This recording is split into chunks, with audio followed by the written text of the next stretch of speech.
Hey everybody, Bear Taffy here, just giving you a quick little preamble to today's podcast. Want to let you guys know that we do talk about the Steam paid mods fiasco a little bit today. And I call it a fiasco now because it has certainly become that ever since the news came to life. It really wasn't that when we were talking about this last week. So sadly, we did have to record this episode a little bit earlier than we normally do, and we did miss out on the news that Steam has now removed support for paid mods from the platform. However, we do still think that the opinions and the, the hypotheses and whatnot that we present in the episode today are still worth the discussion, so keeping it in there, of course, for you guys to hear and to check out for yourselves. And we're very curious to hear from folks that may be a little bit more involved in the modding community, as that's not really an area of our expertise, if you even want to call anything we do expertise, but, you know, that's a whole nother discussion. So, let us know if you are more involved in the modding community, and let us know if you've got some insight into that. We'd be happy to hear it on any of the YouTube uploads, or just, you know, leaving a review on iTunes. If it comes to that, why not? Or on Twitter, of course, at Roundtable PC. But nonetheless, just want to let you guys know ahead of time that this was recorded way before any of the nonsense went through. Enjoy the show!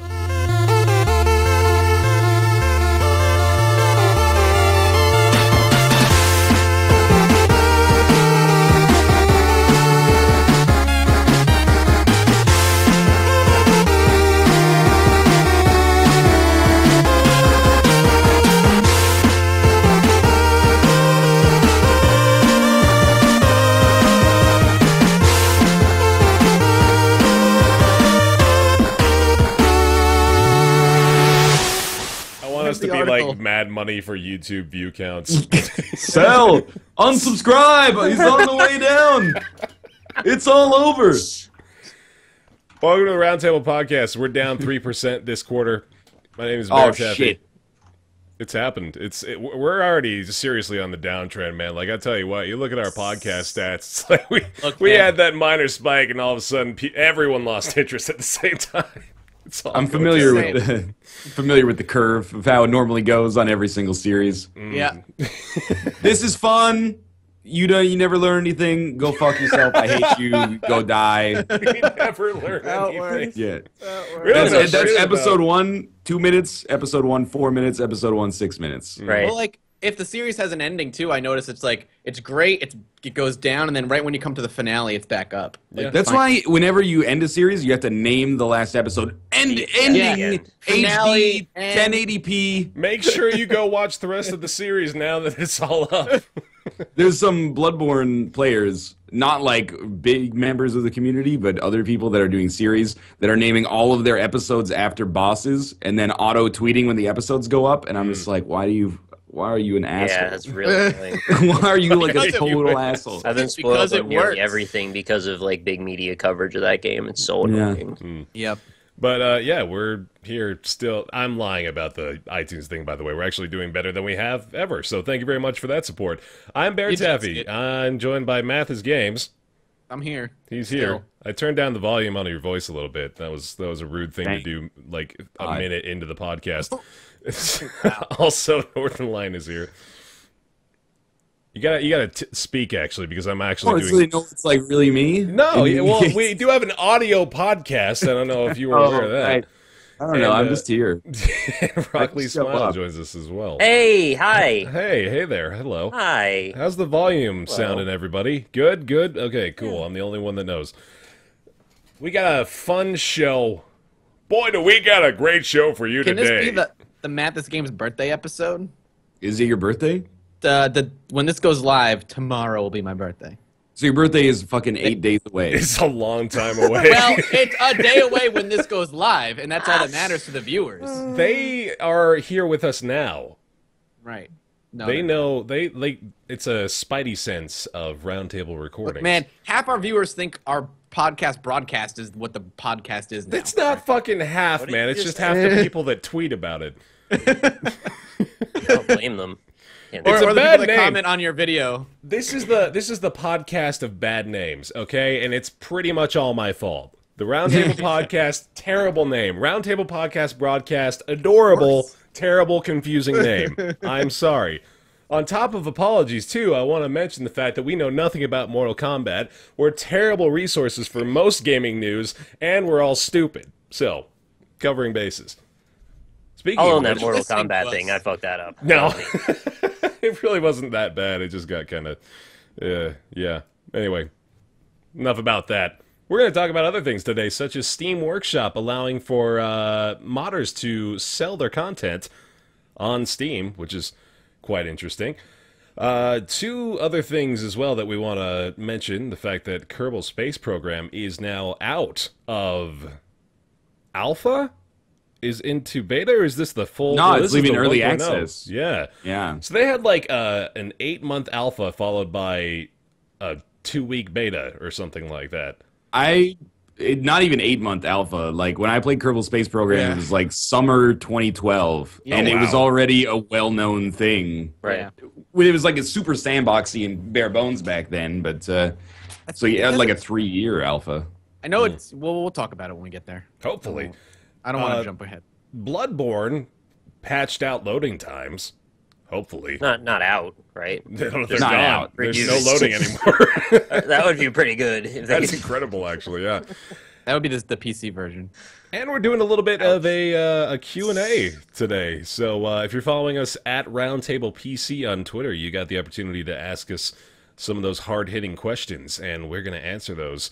Well, 8 days ago, you had the opportunity to ask us Right, hard-hitting yeah, but- questions. Yeah. But we're going to answer them right now. 8 days ago was also not close to Mathis' birthday, but, you know, I guess we're all living in some weird future. I know, some weird future utopia. Mm-hmm.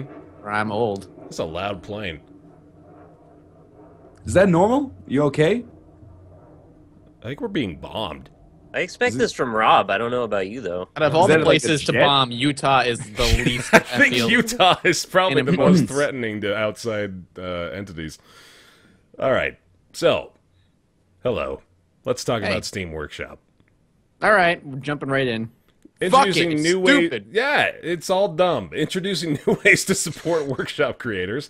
The Steam Workshop has always been a great place for sharing mods, maps, and all kinds of items you've created. Now it's also a great place to sell those creations for that sweet cash money. Patreon.com/roundtable. With a new streamlined process for listing and selling your creations, the Steam Workshop now supports buying mods directly from the workshop to be immediately usable in-game. So, up till this point, there have been outside resources for you to support modders, you know, primarily among them being, you know, just like going directly to the source, and there might be a donate button or something. There's mod databases where perhaps you can offer some sort of subscription service, but now Steam is offering this directly through their platform, which seems definitely pretty proactive. They're on board with something that clearly the community wants and is willing to pay a little bit of money for. Thoughts on this one? You know, what this reminds me of is if you can go back in the time capsule with me back to, like, E3 2005, when the Xbox 360 was about to launch and we learned about the infamous character Velocity Girl. Anybody remember those days? I don't think so. No, they had talked about in like Tony Hawk's American Wasteland that there was going to be the option for people to create their own custom T-shirts and sell them and create their own economy and build a community upon all of these ideas and, you know, great things that you could come up with as an individual. So now we fast forward all the way to now. It's like, hey, that idea actually was a good idea. Let's do it. You could create like your own Tony Hawk system of government. I've always wanted that. What would be the name of your... T-Hawcracy. I was about Just to comes ask. naturally. I was about to ask what the name of your Tony Hawk country's currency would be, but I guess T-Hawcracy kind of. We could deal in 1080s or something. Yeah. Or 900s. I'm sorry, 900s. 1080s snowboarding. 1080s. You didn't do a That's 1080. completely unrealistic. Nobody could do that. No. I'm still undecided. I'm hoping that this discussion helps me focus in and hone in on how I actually feel about like whether I'm cynical about this or whether I think it's cool. Because for the most part, I'm usually on the side of like, hey, you know, the modders work hard. This is a way to help finance their work, and that's cool. On the other hand, I also feel that it being not mandated, but allowed through Steam might be, because it's only working with Skyrim right now, companies like Bethesda, because they're the only company doing it right now, saying, hey, our game has huge mod support. It would be awesome for us to get some financial benefit from all the people playing these mods. Which is So more than likely what happened. I'm assuming that Bethesda gets a cut of each sale. Like Valve is gonna their community market purchases, I think, basically. So Valve will get a cut, I assume. Well, definitely, and the modder will get a cut, and Bethesda will get a cut. Probably the modder gets most of it, if I had to guess. But I hope so. there are okay. I'm gonna look at the workshop revenue FAQ before I go further down there. But then I start thinking, is that bad? Because the fact that it's actually on a platform that most people agree is very visible and very secure, and people trust it with their money, maybe that's going to lead to more revenue for the mod creators than if they just had like a donate button or something like that. And then I'm like, well, is it worth paying $6.25 for a sword in Skyrim? Because there's like 4 different axes on which I'm still not really sure of where I hew. Well, I feel like if you just like $6.50 for a sword, I mean, I know it's an example you used, but I don't think anybody would end up buying that. I think that most simple mods will end up being free. I feel like a lot of the mods are going to end up being free, and the only ones that people are going to probably fork over money for are the mods that are going to add like hours of extra quest and content that are, you know, customly created and scripted in parts of the world that weren't there before and now modded into the game. I think those are the ones that people will end up paying for, and for the most part, I think most people are just going to ignore, at least right away, paying for most of these mods. Yeah, but people making their own expansion packs, basically. That's what I'm saying. Yeah, those mods, right? That's what I'm saying. Because there are basically these, you know, one-man expansion packs that add 10, 20 hours to the game. I think paying, you know, 6, 10, whatever for that is going to be more likely than paying like 99 cents for a sword 3-pack. I mean, AAA companies. Yeah, I know. But I mean, like, AAA companies have been trying to do that already, and people are already cynical about it. You really think people are going to turn around and be like, yeah, I'll pay $3 for 3 swords for the game? I don't think that's going to happen. What I really don't want to be is the person in the position of fixing all the crap that happens when somebody's like, hey, I paid $10 for your mod, and now all my shit's broken. That's also true. That's going to be a nightmare. That's also, you know, yeah, that's something I didn't even think about, because now there's going to be this responsibility on the mod creator that wasn't necessarily there before. Like, because mod is free, if it didn't work for you, it broke your game, you could just remove it and you were fine. But now someone's paying you for your mod and it breaks your game, you now have this huge responsibility to make sure that it works. And if it doesn't, then you have no right charging for it, and you possibly could get in trouble for it.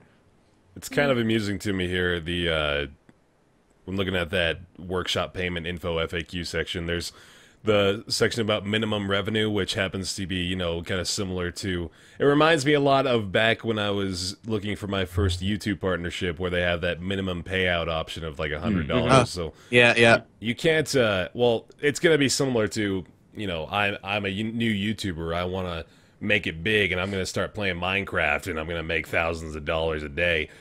But that's what happens, yeah. I'm not gonna do that. Much in the same vein, I don't think Johnny Two Time over there making the 47th bigger boobs in Skyrim mod is gonna be seeing any sort of pay cut anytime soon. It's better than all the other bigger boob mods out there, though, man. Johnny Two Time has got his eyes set on the prize as far as big tit mods in Skyrim, man. That's the guy you want to go to. Yeah, for a lot of other stuff. And that brings up a completely different issue, which is like curation of the mods and what ends up getting stolen, or not stolen, but sold. Yeah. I wonder if not even Valve, but the game publisher has a right to be like, no.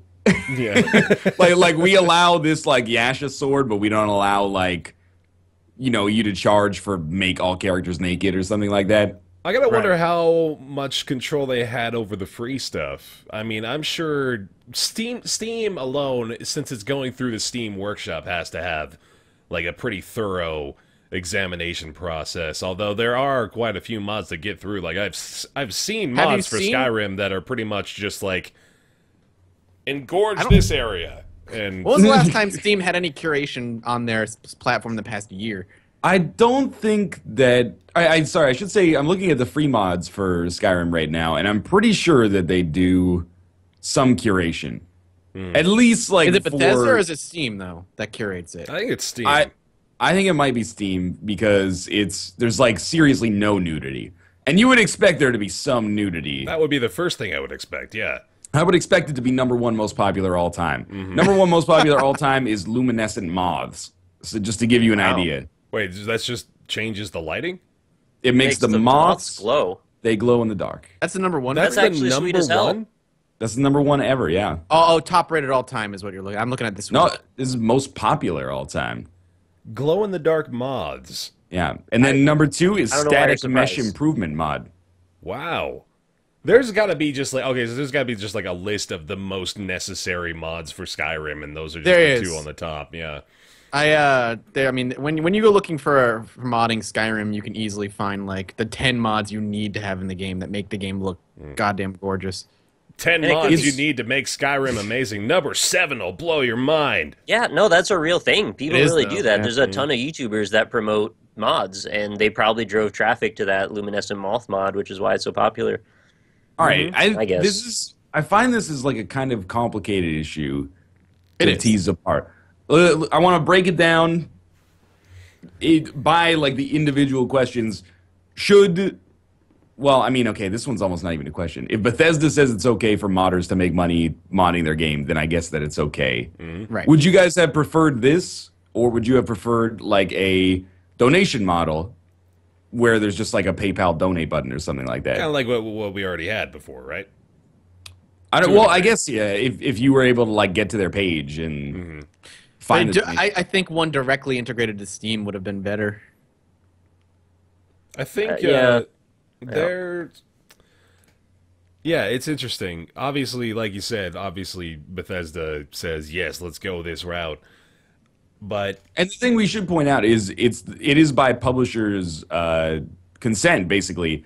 So it's not like, some publishers are going to have games with paid mods come out that they didn't approve. Like, they have the final say for each game in the workshop. So Paradox could say, like, yes to City Skylines, but, like, no to paid mods for EU4 or something. Anyway, go on. I found a sexier body mod. oh, good. Yeah, that's what we're looking for. Fantastic. I'd have preferred the donation model just Me too. because I think it makes more sense to be able to try the thing and see if it breaks everything before you get involved. That They way do the have onus is on demos. you. They do have, They have demos demos? for 'em, yeah. Okay. mhm. Yeah, you have try any mod risk-free. It's still important to spend a little time learning about any product you're about to purchase, but if after purchase you find a mod is broken, you can easily get a refund within 24 hours. All right, well, that's good. That helps. Ish. What is really interesting about this is it makes modding into a lot less of just like a hobby experience. I'm making another comparison to YouTube here only because that's the thing that I'm most familiar with, obviously. But it's kind of how YouTube, in the infancy of it, started out as people just making videos and it's fun and haha, look at us go. And with mods, I don't mean to like demean it, of course, or anything like that. But with mods, they make these things just because they wanted to make these things. And it's slowly, over the course of the last couple of years, I've seen modding has become more of the go-to way for people to try to get into the industry as far as the creative side of it is concerned, developing and, people that can actually create good content end up being noticed because their stuff rises in popularity. So this is going to get even closer to the point where there's probably just going to be modders out there now. The seasoned vets of the modding community are probably just going to be looking at this as, oh, I can just, instead of like trying to apply myself in the direction of I want a big company to notice me so I can make stuff for games, like they're actually part of the game itself. I can just be a modder, and that's my job. Like I can put out enough high quality mods to the point where I'm making enough on that to just sustain myself doing this as a career choice. Yeah, it's like people that wanted to be a 3D modeler and then they find out they're just going to make assets for the Unity store or something, make a living off it. That's totally legit. Yeah. That'd be really You- cool to see if, like like- professional modders. Yeah. Yeah, I mean, like every time a game comes out and there's something you want, you in your mind you have like the top 2 or 3 modders that you will go to first to see if they've modded the game in the way you want, and then you're willing to pay them because they have quality work. They're the guys that always fix the game, or they're the ones that always make sure unlock the frame rate or whatever it ends up being. Yeah, I can see there's a huge market for that. It's a shift. It kind of just coincides with the past couple of years with the shift of community power within the gaming industry, of being able to not take away, but you don't necessarily need to break into AAA game development or get into games journalism. You can do it yourself with enough hard work, and this is just another step in that direction. It almost seems like they're an important piece of the puzzle too, because it seems nearly every game that's come out in the last few years has needed something that modders have been able to provide. So Dark Souls I 1, would encourage it. when it came out for the PC, it only ran like crystal clear and 60 FPS after a mod that I had to install. Yeah, I was going to DS say, like, there was fix, that... Oh, what was it called? The DS fix, right? DS Yeah, fix. mod. Durante. It was almost necessary. Like, people told me, like, okay, if you're going to play Dark Souls, you have to get DS fix first, otherwise you're going to have a bad time. I'd be curious to see whether or not Steam also implements some sort of eBay-style rating system. I'd like to see, you know, there's like verified Reputation. modder or reputation, something like that. Exactly. Yeah. That would be cool. What too. I'm struggling with right now is, and it's day one. I remember like the discussion on Steam Greenlight has changed so much over the past like 2.5 years. Initially, we're like, "Whoa, this is weird but possibly cool," and then they let in like 10 games a month, and you're like, "This is not enough." And then they let in like 200 games a month, and you're like, "It's too many to cover at least." And then not to. Anyway, that's a different discussion. But right now, the Skyrim paid mod store is like, if this was the release of like a WB character action game, and this was the DLC store, I'd be like fucking $1.25 for a sword, 60 cents for a hat, $4.40 for a sword. Right. I'd be really cynical about it, but I don't know what it is that's making me not cynical about it. Maybe the fact that it's not one company making a decision to kind of like maximize its profits. But isn't it just that company like making a decision to outsource the work for that asset creation for I was gonna DLC? say, it's the same thing. I'm still cynical in that I would never in the right mind pay 60 cents for a fucking extra hat or an extra sword or a sword pack or a weapon pack. Fuck that. That's stupid. There's no need. And I'm sure you can find free mods that will do exactly that. People who will not charge, and you can add like 20 swords to the game for free. I think the good aspect is looking at like I said, the basically the expansion packs of the game and paying. That's where it's okay. I don't think people are going to be blowing their money on hats and swords. I don't know if there's going to be a big market for that because people are already cynical about that. But then again, if people weren't buying hats and swords wouldn't still be available for purchase. Also, truth check, who here has spent money on a cosmetic upgrade in a game, ever? The only time I've done it is in a free-to-play game, Dota 2, because I wanted to support the game, and the game is already 100% free. Mm-hmm. But other than that, I have never done that. I don't think I It's have. interesting, actually, that this seems like the next logical progression from what Valve's been doing for like 2 years with CSGO and Dota 2, where people can submit their own designs to the Steam Workshop, and then if they get approved by Valve, they can start selling them in the store, and they get a cut of the profits. Yep. I don't know why this seems weirder to me. I guess it's just easier to be cynical that the company is getting an enormous cut for doing none of the work, and it kind of like offloads the guilt or the resentment for having a lot of downloadable paid content to other people. But, I mean, you're right in that you don't have to buy it. Like, if it's there, you can just choose not to buy it. You're getting millions more eyeballs. I mean, like, this is the comparison between, like, putting your indie game up on itch.io and then actually getting it through Steam Greenlight. Obviously, sales are going to increase exponentially regardless of where you started from. So, people that have been listing things on ModDB for ages now have the opportunity to sell the Scrib Crusher 9000 for 25 cents on Steam's mod database. And that's probably, that's high, that's top tier for folks to be able to do that. And I'm kind of empathetic to the people that would spend 25 cents on a cosmetic upgrade because, you can get pretty damn invested in your characters and games, especially with something like Skyrim, where obviously you can pour hundreds of hours into the game and, use the same character and, really have a solid investment in wanting to make him look cool, which is, just a purely gratifying experience, and that's a quarter for a gumball turning into a quarter for the Script Crusher. And I like that name. It's a Script Crusher. Yeah. That's a real one. I was looking at that. I was like, that's a pretty cool looking weapon. Oh, I thought it was by Spankwire, but it's by Sparkwire. Damn it. I want his name to be Spankwire. Definitely that would have been better. In contrast to what we've said, here's a Steam user on the forums for one of these paid mods The thread title might give away his feeling a little bit. It says, "Screw paid mods." Oh, I think he's going to be on board with this. Yeah, sounds like it. The Steam community is about sharing your work, have good ideas, and help to improve each other. That makes us different of the gaming companies. Post this on every paid mod you see in Steam, because we don't want to end up Steam in a greedy for money gaming platform, and then an ASCII middle finger, and then like the letters DLC kind of like stenciled out next to it. Man. Wow. Fuck Bob's DLC. building an army, it sounds like. Yep, there it is. Someone's got to let this dude know Steam's had DLC for like a long time. There are a lot more parallels between this and YouTube than I thought then. This is the classic formula. Yeah. Introduce new change. Panic. A lot of people, panic and freak out. You get Bob showing up. He's got his fucking army rolling out. tank. And where did Bob get a tank?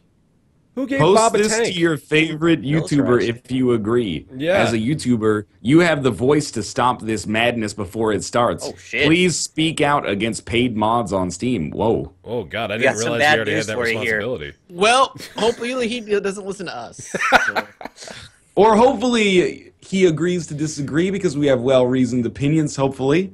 And we're also, I mean, it's day one at the recording of this. We don't know how Yes. this is going to pan out yet. We have ideas because it could go well, it could go terribly. See, And this as is- always, as the consumer, you vote with your wallet. If you don't want certain things, don't buy it. And then we'll see those types of things fade away. Bear makes a good point in that if people weren't buying them, we wouldn't constantly see them on AAA games because clearly people are buying these things. And So. the people that are buying these things aren't saying anything about it because A, they don't care enough and they just want to buy it, and B, they know that if they go online and say, "Oh, cool, I just bought this new sword," there's going to be a group of people being like, "You fucking idiot, you're ruining the well. industry."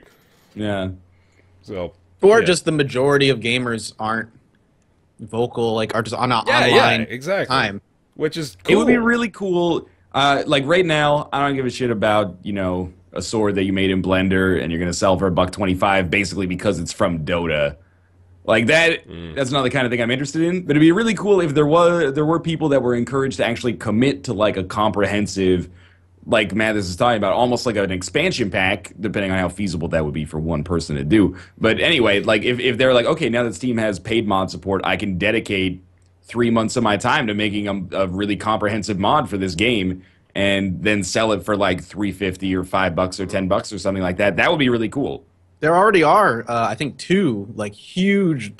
They were free mod expansion packs for Skyrim that added like 10 hours of gameplay, Wow. made each one by like 1 or 2 guys, Yep. and that's it. And they like voiced their own characters and stuff, and it was pretty freaking good. Yeah, one of People the, always see the bad thing about paid stores as well. It's which easy is to see that the bad thing.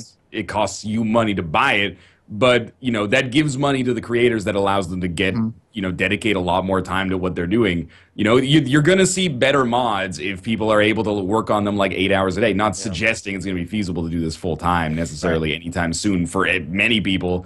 But if they're able to spend 8 hours a day working on it without worrying about how they're actually going to put food on their table, you're going to have a better product in the end as well. I mean, who knows? Maybe that money you kind of infuse into them is not necessarily going to let them go full time, but maybe they can buy better programs and better tools to make better mods in the future. So. I was just going to say, we have one of the very few paid mods for Skyrim available right now is Shezri's Bleakton Town, which is a $3 mod, adds 20 new NPCs, an entire new town with like 8 or 9 buildings, 4 whole different sections to the town. There's like a tavern and all this stuff. This guy made it apparently primarily using GIMP and Paint.net. That is That's pretty insane. impressive. There's Somebody one buy guy- this guy Photoshop. Like Seriously. you've proved it, man. Some company Adobe should just give him Photoshop at this Give point. him and be that like, come Creative on, Cloud man. license, man. Like, fuck Come it, he's on, good. man. Why Yeah. is that the least selling mod right now as well? What's that? Maybe that's That's- not the type of content people are after. That's the least popular mod today. It's under Butterfly Sword, Wow. How much is Butterfly Sword? $1.25. The Butterfly town is Sword's a $1.25. the town is $3.80, which to me seems pretty expensive for a town. not saying that the work isn't worth it, but you know, compared to the actual cost of the game, it's a little pricey. But I don't know. It is a little surprising to me that content like that is kind of below cosmetic stuff. And Yeah, there is that- cosmetic stuff that costs $4. So That cost value analysis for mods, for paid mods now is going to be, oh man, if you thought people were getting annoying with the hours of gameplay to cost ratio thing, shit, dude, you're gonna see some good arguments spurring from this. Also, I'm really terrified that we're gonna end up being like on board with this, and then 3 days later we're gonna find that, you know, fucking Steam's adding a swastika to every paid mod somewhere or something. Wow. I wasn't going to say that, but I had one cynical perspective, and that's Yeah. what if this starts to become like a clearinghouse for people who export models from other things and import them and start charging for it? Like, who's going to do the quality control there and say, like, we don't approve of that, and that's like other people's IPs? yeah, I mean, all the stuff that's in the Steam or the Skyrim paid mod store seems to be either original or it's nipping stuff from other Valve games, which I'm sure Valve games are okay to. Yeah. But yeah, I mean, Can I be that's Kunkka in Skyrim now? you can't yet. You can be Snoop Dogg in League of Legends. Does that make you happy? You can buy a that's important. Sanj. You can buy a Yasha. Oh, you can buy a tryhard Yasha. Butterfly sword, You get that Dota 2 Yasha concept. and Yep. you can get Line Courier? Gordon Freeman's armor, his suits. That's only 50 cents. That's a steal. No, wait, that's my mistake. Lambda Locator is a very short two-step story quest inspired by the game Half-Life. This is it's a quest, but it does market itself using Gordon Freeman's armor. That's probably the reward for the quest. You're the reward for the quest. I'm the reward for every quest. That's right. So, Steam paid mods.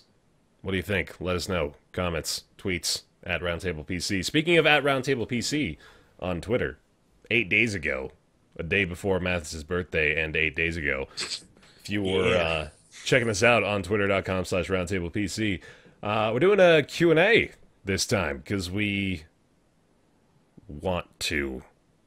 Yes. Are we doing that now or are we doing that later? Do you want to do that now? I feel like I have to have this conversation with you a lot. I thought that was gonna be like You just the kind of end assume the that when I podcast start thing. talking about something, it's a segue into doing that thing. That's probably safe. I thought we were all right. Whatever. Do what you want to do. We've I don't got control this Kerbal podcast. Space Program, but we right. we got some time. We got plenty of time here. Oh, sorry. I just saw. I looked into the mod story a little bit more. Oh, the shit. modder's cut is only 25%. Actually, Oh, That's not whoa. that much. that's crazy What low. are do you have the other percentages? I don't have the other splits, but I mean, I'm assuming that it comes down to 75 between the publisher and Steam. Man, so that's like you look at that $3 That's some Nintendo level splits right there. town. That guy's getting 75 cents per download of that thing. Jeez, Roughly, yeah. that is interesting. Well, Well, all no right. wonder this stuff is priced high when you look at it like that. An individual modder's like, you know, I spent like 500 hours of my time on this. And I'm just going to give away all the revenue. Yeah. If I sell it for $1, I make a quarter, and then some of that's going to go to tax. Yeah. Oh God. Yeah. Jeez. Man, that is a thin margin. Quarter of a quarter. Yeah. Welcome to America. That is interesting. Rude. Racist, basically. Pretty much. Trying to So, be maths. God damn I'm trying to be Mathis. We're gonna start answering some of these questions, Okay. and we're gonna start ready. off. I like this one. This is from at Hitana at Ethan Graham 14 asks us, "How did each of you get started in YouTube and when?" So let's start around here. And I'm pointing to Mathis apparently. Oh, okay. I was like, that's nothing on my screen. Yeah, just looking up. For me, it was back in 2011. It was kind of in a really shitty time in my life, so I needed an escape. So I started playing. I already played video games a lot, and a lot of my friends weren't nearby. So I decided, hey, you know what? I'm going to start casting StarCraft 2 because I'm really into esports. And I started making YouTube videos, and over the years, I slowly transitioned over to Let's Plays and indie games with Project Zomboid, and kind of just exploded from there. So I didn't mean to laugh at your struggle. I just thought I was like, I think we might actually establish a pattern here of, well, it was a really, really shitty time in my life. So Yeah, I mean, yeah.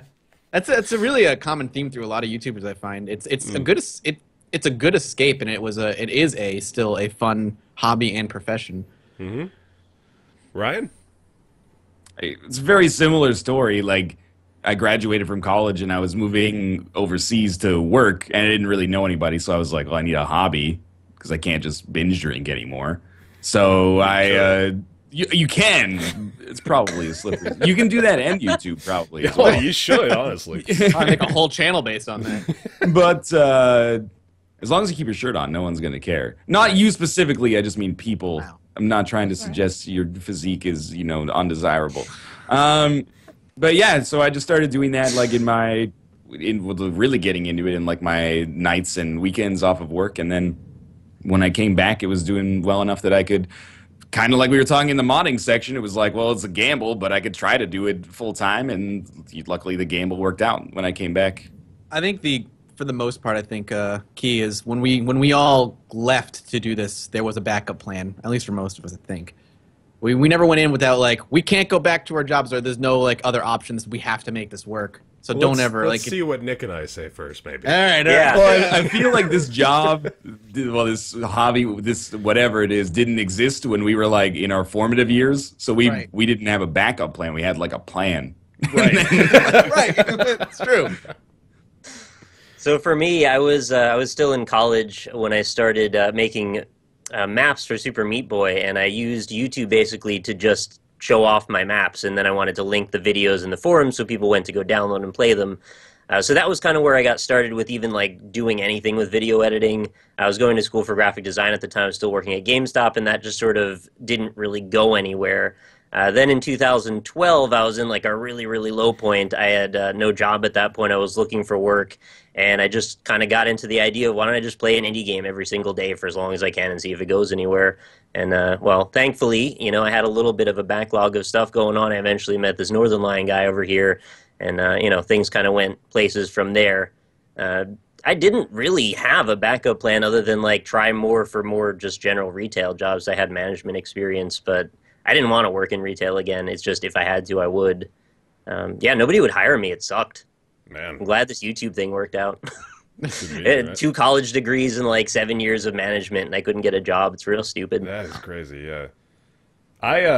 Similar story again. Is like I started doing it as a hobby in college in about early 2012, and I got out of school with a degree, and the first job I got was as an advertising manager for it wasn't even a construction company.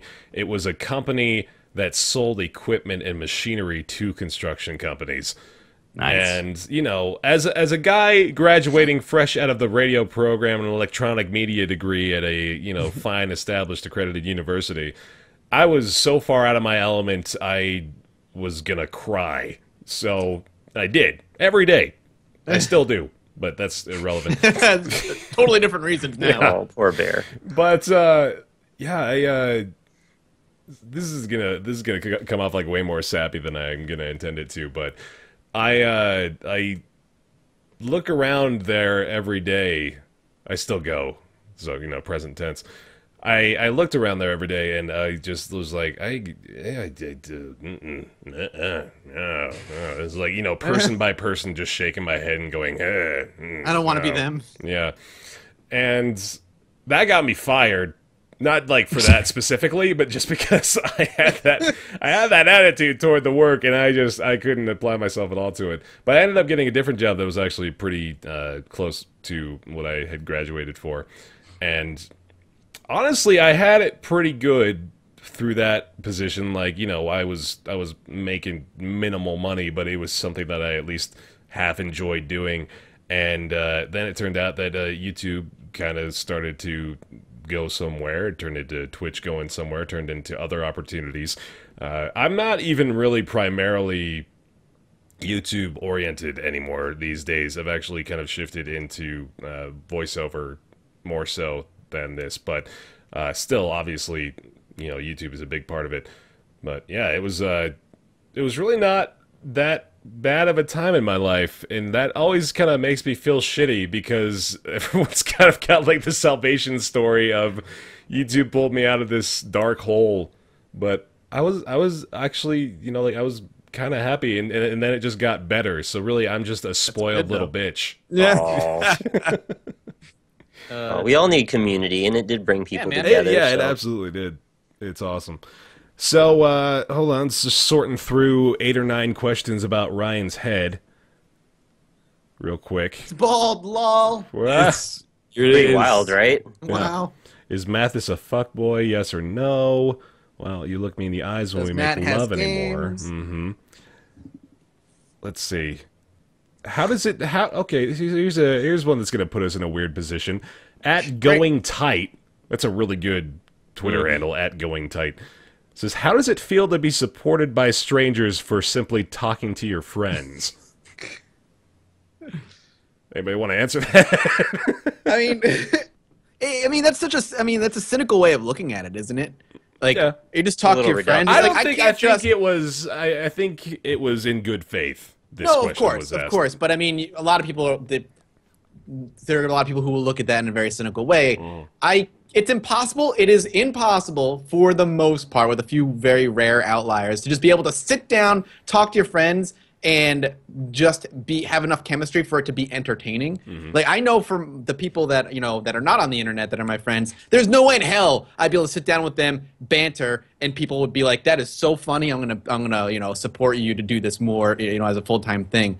What we're doing is not just sitting down and talking to each other. There is a large element, obviously, that involves, but there is entertainment as well that should come from this, whether it be Ryan's shitty comedy, my constant stumbling over my own words, Nick's weird fucking games, and Alex's sexy voice.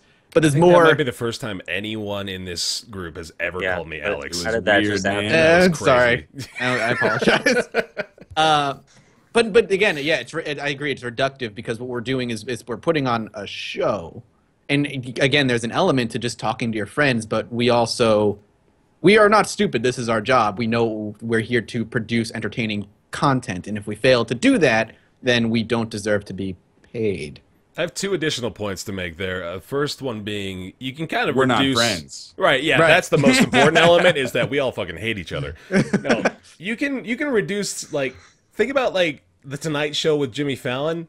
That's pretty much Jimmy Fallon talking to his friends on a late-night television show. So For 5 hours a week. Yeah. Right. So Jeez. if you really want to look at it from that perspective, then obviously we can be very reductionist about the entire media cycle. Yeah. But on top of that, I really, really like the direction that this sort of content is taking as far as monetary compensation is concerned. So like, think about the alternative to what we're doing now, as opposed to just like Patreon in general, is this segment of the podcast will be brought to you by audible.com or something like that. So like every Q&A would be sponsored or something. We would go that route because that's kind of what you had to do to make things like this very recently, in fact. Like, still that's happening. That's not a far-fetched idea. So I really like the direction that things are going as far as opportunities like Patreon and Kickstarter and that sort of stuff. Like, I don't want to go into the whole semantics of whether or not those companies as a whole exist for the right reasons, but Patreon is doing a great thing in providing us the opportunity to, like, kind of keep this as quote-unquote pure as we possibly can. And I think, for the most part, I like to imagine that most people would prefer it that way. I also want to mention, too, that we all do things individually in addition to these group things. Like, we all have spent a lot of time doing stuff on our own before we got to the point where we even built a community where we had the opportunity to speak like this. So, it took me like a year or so before I even got involved in any community at all. It's fun to think about every once in a while, just like the weird circumstances that got all of us talking together. Like, who had to bring who into the circle, and who, met who first and then met somebody else through somebody else. It's all surprisingly precarious when you think about it in the post sense. Yeah, if one thing had been different, This We're all part just brought to you right there on the edge, just waiting for that fucking push. Right. Yeah. This part brought to you by peanut butter M&Ms. Don't you The dare. question is, like, it's phrased in such a way to be loaded, Right. but, like, it's 2015, which is not a good way to start an argument, but, like, fan-supported content is not new. Yeah. There's ads on the internet. Like, there are still people, you'll see it like on Reddit or like other internet forums. They'll be like, man, the day they added ads to YouTube, that's the day YouTube died, man. And they've like, I don't even know. I don't have the word for how many folds they've increased their like revenue and viewership and traffic over like the last 6 years. So there's always going to be people that are, you know, resentful when money's involved. But I think most people understand that, like, you know, that happens one way or the other. Either you're doing, if you're doing it full time, either you're doing Patreon, or you're doing ads, or you're doing sponsored videos, or you're doing affiliate link stuff like Audible, Netflix, free trial signups, which so many people do. Or you could be doing like all four. Yeah, or do a mix. there's not much content. Like it kind of falls on deaf ears for me when people are like, I love your content, but you know, you shouldn't be making money doing it. I'm like, well, you know, Then you I wouldn't wouldn't make have content. content if there was not that element of it. Like, as much as I would love to be optimistic and be like, you know, I do love what I do, but I wouldn't literally be able to do it were it not for the fact that I'm supported when doing it.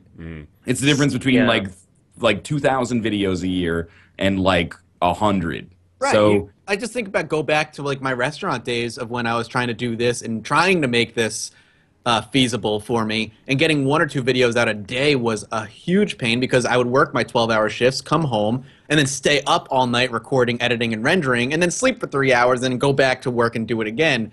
Like that was impossible to sustain, and there were days where I couldn't get videos out. And if you enjoy my daily content, or Ryan's daily content, or Nick's, or Alex's, Bear's, I don't know why I'm saying Alex today. What happened to you, man? I don't know. If you're enjoying the daily content, you have to understand there wouldn't be daily content without a way for us to be able to live off of it. And I'm not implying that the question said this, but like, don't you want everybody to just live and be happy? Like, what? Right. I want to does. make sure that we have the opinion that this question was not asked maliciously. I'm pretty Yeah, sure. no, I'm not implying that. I'm just saying, in general, like, when people make that argument, it's like, why do you deserve to be paid? Like, we love doing this. Why shouldn't we? I also want to say, now you're only sleeping for 3 hours a night by choice, and not just because you have to. I sleep way more than that. My sleep schedule just is all over the place. Yeah, I like that one. Oh, God, and then I click out freaking TweetDeck. There it is. For Ryan, from at LVRBRTSN, LeVar Burton. LeVar Burton asks Ryan, how is Ryan doing in game dev? Is anyone else involved in game dev? yeah, you know, it's going well. I've been working in a visual scripting engine called Construct 2 that I would really recommend if you have no programming knowledge. The free version is available on Steam, and you can get like the personal and professional editions. I think personal edition's like $70, professional's like 300 or something like that. But you can totally start with the free stuff, and you need like no programming knowledge whatsoever. There's great tutorials. And on the side, while learning Construct 2 is kind of like a primitive game engine, I've started learning programming as well. So like it's very, very early going and rudimentary. It'll be months, if not years, before I can make something that is fit for even like consumption in any way. Not retail consumption, but like for people to play and play for like 10 seconds and be like, I get it, this could be sort of fun. But yeah, it's really cool. It's fascinating to kind of get a behind-the-scenes look at, even on a rudimentary level, of how, you know, decisions are made in game design processes and stuff like that. What's going on behind the curtain, instead of just like, you know, you press the button and the guy goes over here and wow, that's magical. Or like thinking about the intricacies of like programming like a Super Meat Boy wall jump or something like that. You're like, wow, there's like a lot of moving parts in that. It's not just add wall jump, you know? Oh, I wish. That would be so nice. I've always been involved in some kind of modding, although I've never really taken it to the level of like learning a scripting language or learning anything in particular. I did do a little bit of Java for a while, but I never got anywhere with it. But back when I was like a little kid, I did Doom levels. I mostly was most interested in level design since a little kid, and I did a lot of 3D stuff. I did like total conversion in Marathon back in the day. I learned how to do some animation from that. I learned a little of 3D modeling. And that was, I thought, what I brought to YouTube, if anything, was a little bit of that behind-the-scenes kind of introspective look at things. And I think, if any reason, that's maybe why it might be worth listening to. But I wouldn't say that I'm a professional at all. No, I listen to your videos, and one of the things I really enjoy is you do have that insight that a lot of people lack. Oh, thank You're able you. to pick apart games that you see things that I necessarily would never have seen.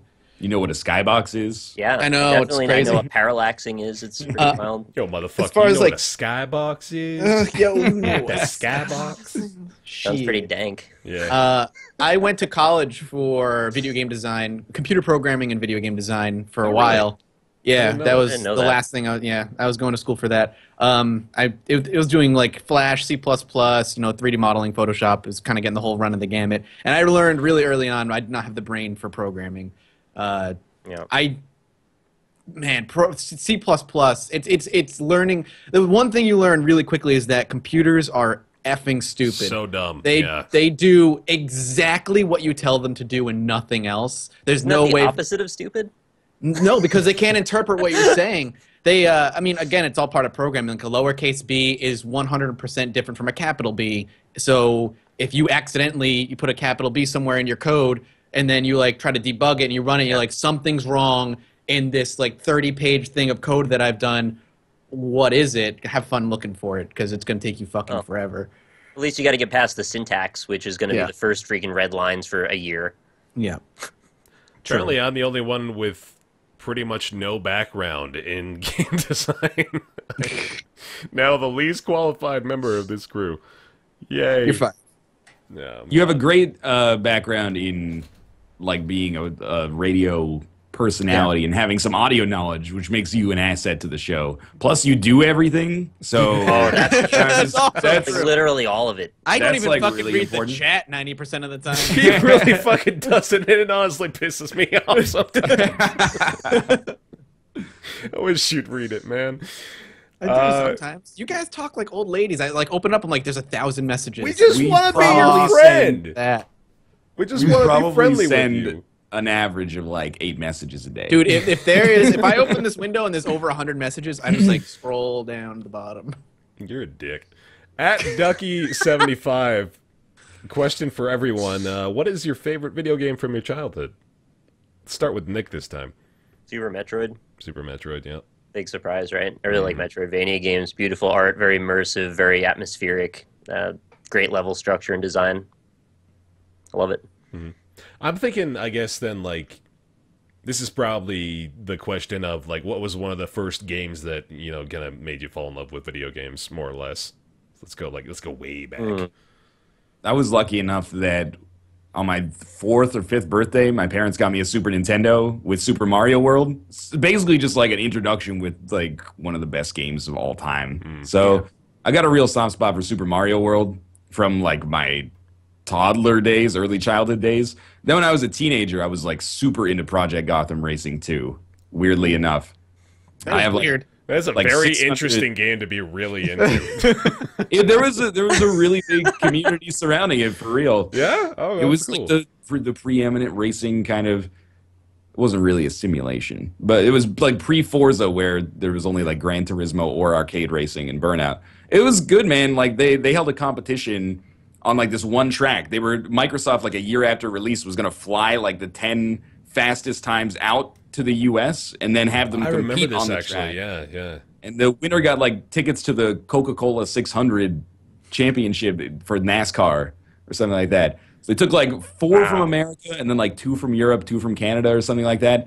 And I was actually number 2 in Canada temporarily, but then I read the terms and conditions and was too young to actually go out. Oh no. And I was like, Oh no, That sucks. admittedly, by the time qualifying times were done, I was like 15th or something like that. But I did stop trying once I read the terms. Just saying. What I love is that Ryan's taste is like Super Mario World, Project Gotham 2, and Splinter Cell. Like, Dude, Splinter Cell those Black are was so different. it's a masterwork in games design. I just like it's very diverse. I have to laugh at the end to like negate the pain, but I'm also not being disingenuous. It's an amazing game. No, Blacklist is great. For me, I'm like Ryan, where I was like 3 or 4. My parents bought me an NES with Super Mario Brothers, and I remember playing that for a long time in many, many NES games. And then when I was in elementary school, waking up one morning, and my dad had gone out the night before and bought a Sega Genesis for no reason, and Sonic, and then waking up every morning like a half hour before going to school and playing Sonic. and then coming home and playing Sonic. So it was like classic Mario Brothers, Sonic the Hedgehog were probably two of the most played games I had in my younger years before N64 and PS1 came and blew my mind. I was like, graphics can't get any better than this. Yeah. Playing like Final Fantasy VII and all that stuff. You sound like you were in a commercial in 1999. Sega does what Nintendo don't. Ooh, that's a good slogan. Do the math. What about you, Bear?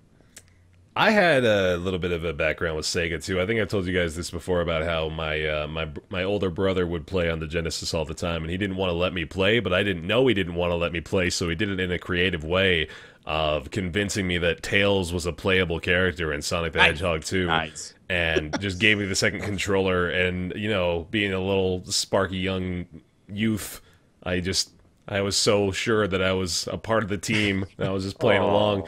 But then after that whole experiment failed, he told me the way I could contribute was to write down on a piece of paper 77 sevens. I remember this vividly. He wanted me to write, that lucky number. So I would go into the other room, I would get a crayon, because I was so fucking adorable, and I would write the number 7 77 times, and I would put it on the TV, and then I would watch, because I knew that luck was transmuting through the screen. But then, like, as I got a little older, actually, I have a pretty huge background in Halo. And competitive Halo, more so. I think I've told pretty much all you guys, too. But for those that don't know, I used to be a moderator and kind of a big player when I was 15 and 16 in this website called Clan Halo. And it was a website that was built around the Halo 1 demo on Mac. For PC? No, on my Mac. God. Yeah. The most niche fucking audience you can possibly imagine. The Halo 1, not even the full game, just the demo of the game. It only has, like, Blood Gulch, right? Yeah, only Blood Gulch. That was the only map available. And we had a community of, like, 5,000 people, and we had active forums. We had clan wars. Like, it was actually, like, pretty damn well run. And that was my life for like 2 years in high school. Like, I would come home, I would hop on Clan Halo. Like, I was like a moderator on the forum. I was like a big player in the whole thing. And I was Alex, by the way, in case there's anyone out there listening that remembers the old Clan Halo days. You remember that? And it was, you know, that shaped me quite a bit, actually. That was a pretty huge part of my gaming experience. Then I got an Xbox, got Halo 2, and was pretty competitive. I went and competed at one of the MLG events in Denver. So it was the MLG Amateur Combine with a few of my buddies.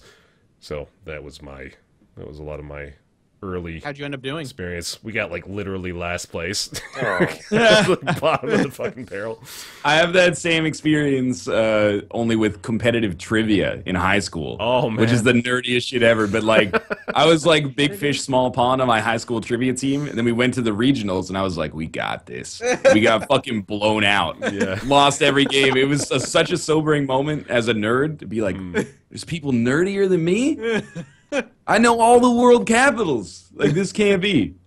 I'm going to get some coffee for a second. I'll be right back. All right. We're gonna Go ahead. to I can divine what the question is. we're going to go for a question specifically for Ryan while he goes to get some drink here. Oh, he's already gone. It's too late. All right. We tried. Let's see. Is coordinating, this is from @Slater_Wake, is coordinating time to record episodes hard with everyone living in different time zones? Yes. Absolutely. Yeah, there's not much discussion to be had there. I don't think we all it just is. It's Any collaboration can be a pain in the ass when everybody's scattered everywhere else. I've done stuff with people on the other side of the world too, like in Australia and stuff. That's annoying. Yeah, that's no fun. Mm-hmm. Oh, jeez, TweetDeck's being so silly. Okay, let's see. Oh, What's here's so a good funny? What happened? No, nothing funny at all. We didn't even laugh. We've had zero fun for the 8 seconds you've been gone. I saw smiles. No, There's a Just lot. because you came back. Oh. that's cute. It's cute as fuck. From one of our Roundtable patrons @HiredHelp. What have your favorite moments been in your YouTube/Twitch quote careers? Unquote. They're not real. Yeah. I'll start this one, I guess. I think one of the defining moments for me was the Spelunky pre-release event. That was pretty awesome. So Derek Yu, the lead guy on Spelunky, reached out to myself, Ryan, Michael A.L. Fox, Red Panda Gamer, and Man vs. Game, who is a huge Twitch broadcaster. We've talked about Man before on the podcast. He's a massive Twitch influence. And that kind of skyrocketed me to a degree, but it was beyond just like the obvious, reputation benefits. That was a really gratifying moment of this guy that made the game that I've been enjoying so much saw what I was doing and really liked it and wanted to make more of it and be a part of it. That was a pretty awesome moment for me. I agree, actually. Like when I was thinking about it, that was one of the things that came to mind for sure. And in a similar vein, like the first morning of Rebirth's release, especially like having had it for like 6 weeks or something like that, but not playing it really because I wanted to stay fresh for the release. That like 3-hour window in the first day of that was really, really cool. And again, it's all about the fact that it's gratifying. It's like, the people who make the game are like, yes, it's a marketing thing, but also they're like, we chose you for it, which is always flattering. And in a similar vein, because it's all about ego apparently, being invited to speak at GDC was kind of legitimizing in a way. We're like, people who are not, or people who, let's put it in the positive way, people who are like legitimate professionals in the industry are like, we want to hear your perspective on things. That was cool. Did you? It's not. Yeah. Did you look into the feedback you got at all from your GDC speech? Because I was. Oh yeah, no, it's sobering. Yeah, I started reading through it, and then like very quickly as I was reading through it, I realized this is gonna fucking destroy me if I go any further. So I had to like instantly delete it. Is that really? Wow. Yeah. The people that speak at GDC are kind of ranked in percentiles for how their like user evaluations or audience evaluations go. So you get it, and you're like, oh. Yeah, I was straight up. I was in like the bottom 2%. It was really bad. And I'm honestly not that surprised because like I feel like I probably was, like bottom of the barrel as far as, insight and perspective into the professional games industry. And I agree with that completely because the people that I'm being compared to, dude, oh god, yeah, Mathis, I'm sorry. I don't mean to like freak you the fuck out. I'm so scared. He's got a talk he's doing pretty soon at what's the event? The Auto Indie Game Conference. Yeah, so which I was looking at, I'm like, all the speakers are developers. I'm like, I'm the only one that's not a developer. All right. Well, that's what I think part of the GDC evaluations come down to is like, they're there specifically to get like marketing tips from you. But what they're really at GDC for is like, some person from Naughty Dog is doing like a really detailed post-mortem of The Last of Us. And you're like, how am I supposed to compete with that? It's you're like not supposed to compete with that. I told you guys about that the Riot Games presentation that I went to while I was there at GDC, and like that shit was like, oh, wow, this is terrific. Like this is the bar I'm aspiring to, and I'm not even close to touching that. So I came to that realization, heavily. But Nick, how about you? Mine are just kind of like silly things. Like when we did the 52-hour live stream with Jay Smith was ridiculous and amazing and fun. Like all the just crazy shit that was going on through all that. We were doing freaking movie script readings. We had Mike Bithell on for a while. PewDiePie showed up. It was some wild shit. PewDiePie showed up to that. Like, just for a minute. He was like, hey, what's going on? And then he left. Yeah. But it was fun. And more recently, when I almost beat Super Meat Boy with my feet, that was another highlight. Just the weird crap that happens as a result of the weird lifestyle that I live. Like, I just want to take that to the strangest place it can go, I forgot about that. Yeah. So, I'm into that kind of stuff. It's funny. Matt, I just realized you're not wearing your plaid. It's right here. I guess it's still in the He keeps it shot. close to his heart. So for me, I think very similar to you guys is when I was basically and still am kind of the front man of like a game. So like Project Zomboid for me is kind of like when that hit early access and I was able to stream with the developers and talk with the developers and create the trailer for their Steam page and just being the front guy for a game and having the developers work with you is kind of like an interesting. For so long you're a consumer of the video game industry and now you're kind of like part of it is a weird transition to make. Much like Ryan traveling, going to Sweden, leaving the country for the first time because I play video games is like a really weird. And going to Ottawa, I was excited about, not necessarily anymore. I'm terrified about it. That is another thing that's like really gratifying is when you're a kid and you're like, how are these magazines getting like these games early? Yeah. And then you get invited to an event and you play something like 4 months before it's going to come out, and you're like, oh, this is actually like really cool. Yeah, it's a even if the games is not. But oh my god, I've gotten so jaded now as far as that's concerned, man. Like we get in the early access, it's like, I feel like such an asshole saying this out loud, but it's almost like an expectation at this point. It's like you feel a little entitled to. It's like, hey, man, I'm gonna cover this for you. Help me out. Like, let me get the code. But right. Oh yeah. That's a fight you will be having for a while. And then I think the only other two like things that really stick out for me are finally quitting my restaurant job. Like, the last day of my restaurant job was probably one of the best days of my life. Being like, I'm done with you guys. I'm going to go do something I love. How long did you work there?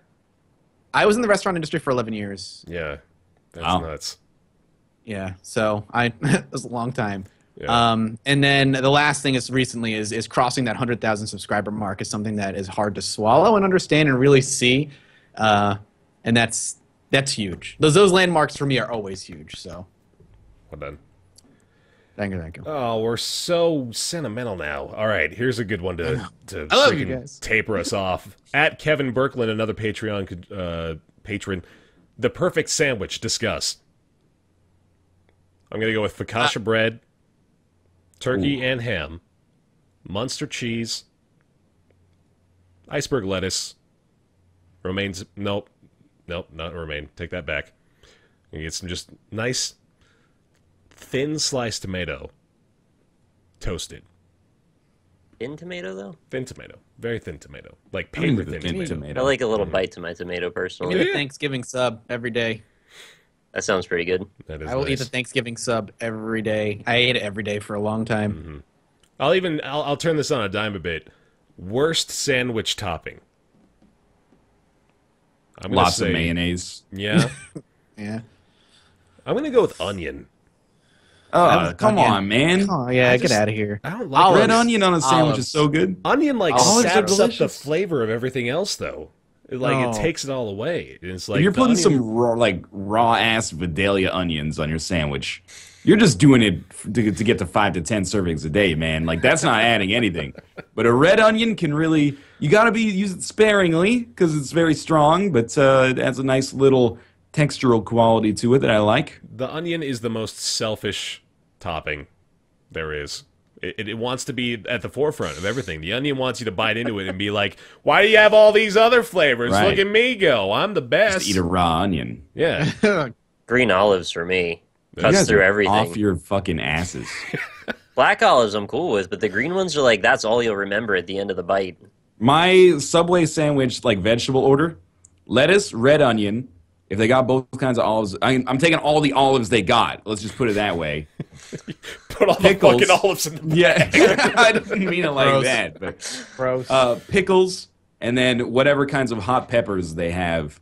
If they have jalapenos, banana peppers, Oh, banana peppers. I forgot about that. I might have to throw that on there. I'm going to have to go get a sub after this. I'm sorry. as many brined foods as you can put on one sandwich. The perfect sandwich is whatever you want it to be, man. The thing that's perfect about a sandwich is that you can tailor it to your desires on a daily basis. No, I love Just wanted to know what ours were. I don't have a Sandwiches- perfect sandwich. I make most things into sandwiches. I'll be honest. I'll get Nothing like wrong with a sandwich, cut man. of chicken breast and some corn and mashed potatoes. And if you provide me a roll with that meal, guess what's going in that roll? Everything else on the plate. It's kind of delicious. gross. It's but so good. You can do it. You're like a cartoon character that goes to the refrigerator and comes out with that plate that's like over the top of your head, and then puts it between two slices of bread, and then somehow unhinges your jaw to get the whole thing in there. That's the only kind of sandwich I have a vendetta against on a type level, on a genre of sandwich. Sandwiches and burgers that are so tall that I can't eat it all in one bite. Sacrifice a little bit for edibility. Discretion is the better part of valor. You don't need that much of everything. I like making super sandwiches, man. I like making the sandwich where you have to put another piece of bread into the middle of it just to maintain the integrity of the sandwich. How do you eat it, though? Do you have, like, toothpicks I got around? a big old mouth, dude. You see me open my mouth up? I got I could see that, actually. That's where that goes. That's where that sandwich I would goes. rather have, like, a normal-sized sandwich that's just super fucking long. Yeah. Give me like instead of like a 2-foot high sandwich, give me a 2-foot long sandwich. You know, like a 2-inch tall, 3-foot sandwich. And then cut it into triangles so that I have to hold them like this when I eat it. Such a fat-ass triangle sandwich, man. Oh, God, yeah. That's or just make 2 sandwiches. Why didn't you just take the slice of bread from the middle and then create another thing? You're ruining, like, that. You feel good when you got just, like, a big fat sandwich in your hands, man. Like, that's you feel like you're less hungry just holding that thing. Don't you worry about choking to death? Always, but that's a risk I'm willing to run. Like, what if you bite through that and the whole thing just springs down your throat? It just turns sideways. It's like in a fucking dead. live sandwich, man. What are you eating? There's no frogs in there. It's all food. Well, the whole thing, it's held down by the 2 pieces of bread, and you're crushing it, right? And then when you bite it, it's released from its prison, and it jumps down your throat. Oh yeah, I don't know, man. I'm not making springy sandwiches, dude. I got mostly flat ingredients. Like the lettuce is probably the thing I'm worried the most about attacking my throat. Right, I'd be worried about that too. Yeah. What the kinds of big sandwiches I enjoy are like the Montreal smoked meat deli sandwiches, which are like 2 slices of bread, like this much meat, and then yellow mustard. What I hate is like, this sandwich is cool because it has 19 ingredients, and I bite into it and I'm like, I'm not getting it. I'm getting everything. You know, it's too maximal. I need something to focus on in my sandwiches. You bite into a smoked meat sandwich, you get the crisp of the bread, the saltiness and the meatiness of the meat, and then the tartness of the yellow mustard, and then the bread. You bite into a freaking Dagwood sandwich, what do you got? I don't know, man. You could replace 12 of those ingredients with onion, and you'd be just fine. It'd be the same thing, pretty much. Let's see here. Good question, though. Yeah, I like that question. Thank you, Kevin Birkland. I got an interesting question, because we're not talking about video games. How does your favorite or least favorite sandwich topping correlate with your least favorite pizza topping? Those of you who said olives or perhaps onion. I ate olives on a pizza, too. I had a feeling. Yeah. You know what? Actually, probably 2 weeks ago, I would have told you mushroom. But I'm starting to become a mushroom fan. Oh, yeah. Welcome to the group. Yeah. I feel like that's like the last stage of adulthood that I have not gone through it yet. might be. I like coffee. I like wine. I like Beer. I hate mushrooms. beer, accountants. Take you a know, line from SpongeBob, and like the final step is acquiring a taste for freeform jazz, and then you are well on your way to that. You know. I still can't get mushrooms though. Yeah. It's like putting dirt in your mouth. Gooey, goopy dirt. We're split on mushrooms here? That's We weird. are mushroom split, and it would have been a majority the other way as recently as like early April. But I've come to appreciate the mushroom flavor, and you know what I think? Yeah, it freaked me out mentally more so than like a flavor problem, because it was like, this fungus grew in the dirt, and well, I guess if you have that perspective, like carrots grow in the fucking ground. You'd never eat anything. Yeah. It's fine, but. It's like mushroom is like fungus as a word just makes it sound like meat.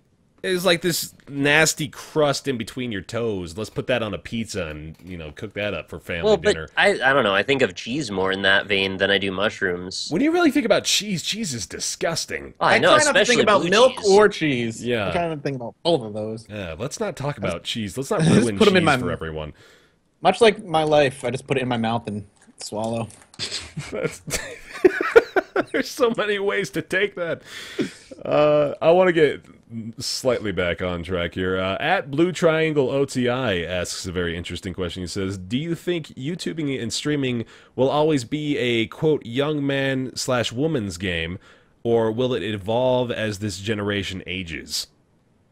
That is a very There interesting are already question. people who That's a good are question. older than us doing it. One of the most successful people that I know, who I'm pretty friendly with, is Paul Slores Jr.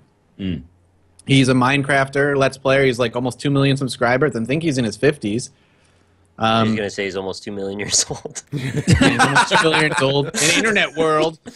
And he's a super family friendly guy. Like that's his like whole channel kind of just goal is to just keep things kid friendly. And he's very successful in what he does. So I think there's room for everybody. No, I think agree it with that. depends. Like, I think it depends. Most of us have demographics. I think this is just true for like gaming on YouTube in general. The demographics tend to be, because you can't sign up for a YouTube account unless you say you're 13. Between the ages of like 13 and 25, predominantly. Which is not to say that like we're all outside of that 13 to 25 demographic. I think now. I'm not sure about Bear. Maybe not. I'm 25, yeah. All right, there you go. So you're on your way out of being the advertiser's, plaything. I don't know if that's good or bad, but And you're about I to think be it my depends. plaything. There will always be like 13 to 25-year-olds, or at least in the near future, there will always be we hope. 13 to 25-year-olds that care about, video games. So I think that the question is, if you appeal to like contemporary 13 to 25-year-olds, in like 5 years, your content might seem like super dated and those people might not watch your stuff anymore. But if you appeal to that demographic as like universally, in the same way that like pop music appeals to that demographic universally, or action figures appeal to that demographic universally, then yeah, I don't think it matters how old you are. I mean, there's like children's this is a demeaning way to put it, but there's children's entertainers that are like 20, and there's children's entertainers that are 60. You have Mr. Rogers, and you have a hypothetical 30-year-old children's entertainer that I can't think of off the top of my head. Man, I used to listen to Raffi all the time when I was a kid. Okay, yeah. Raffi's like fucking 90, basically, and he's still got an audience. And the question is like, if the question comes down to like, will your audience grow with you? I don't know if you could say that all the time. I think some of them will and some of them won't. I'm not interested in all the stuff that I was interested in when I was 16, but there's some stuff that has stuck with me. But there's always new people coming in. But the question is, as those 13 and 25-year-olds grow up, they're going to start doing their own thing too, and maybe they'll appeal more to the next generation of people coming behind them. So it's any kind of like popularity-based industry. The industry, I think, is fine. The individual people within it, it's a crapshoot. I have no idea. But there hasn't been a case yet, I think, of like a YouTuber. Well, there's been some, like YouTubers losing their popularity over time, but we're still on like a really small time scale, I guess. I think if you just look at our audiences, probably just based on, the last year of data, I'm pretty sure I have a completely different audience from the one that I had last year at this time. Like, Really? Yeah, no, just fans come and go. Like, I'm not saying like people haven't stuck around. I'm just saying like it's just kind of a cycle. And I look at my own experience as a viewer, just to kind of shed some light on this. There's a YouTuber that I used to watch very, very frequently. This is, even outside of gaming stuff. His name is Wheezy Waiter, and he's still, still doing stuff. Like, he's been at it for ever since I was watching it back in, like, 2012 or something like that. And I would watch his videos, like, every day. I would like, look forward to seeing his new video whenever he would put it up. And then one day I just stopped. And I don't really have like an explanation for it. It's just like I just didn't watch him anymore. And I had no problem with what he was doing. It's not like he offended me in some way. It's not like he stopped doing the things I liked. I just didn't watch it anymore. And that's just kind of what happens. It's like there's the cycle of media consumption. It's just like, well, sometimes you move on to a different thing, and there's no real rhyme or reason to it. It's just the way that your life progresses. So as far as the overall question of whether or not it will, evolve as the generation ages, I don't really think I don't think the concern from a creator's point of view is whether or not you need to evolve to, adapt to the generation that you've appealed to now. You just need to, continually to cycle through people. And I don't mean to put that in perspective of let's dump off this fan for a new one, like this fresh young buck. Like we dump off the 25-year-old to get to the 13-year-old, so we have 12 more years of ad revenue to milk them through. But no, I think it's I think the it's not even an issue, but like the focus there is there's not really a concern of continuing to appeal to the same people. It's this generation is going to come and go, but as Ryan said, like there's always going to be 13 to 25-year-olds who like gaming content. So that's really what we focus on, I think. For some reason, I always had it in my head that there was this threshold that you reach where eventually, like, you're not interested in this stuff anymore.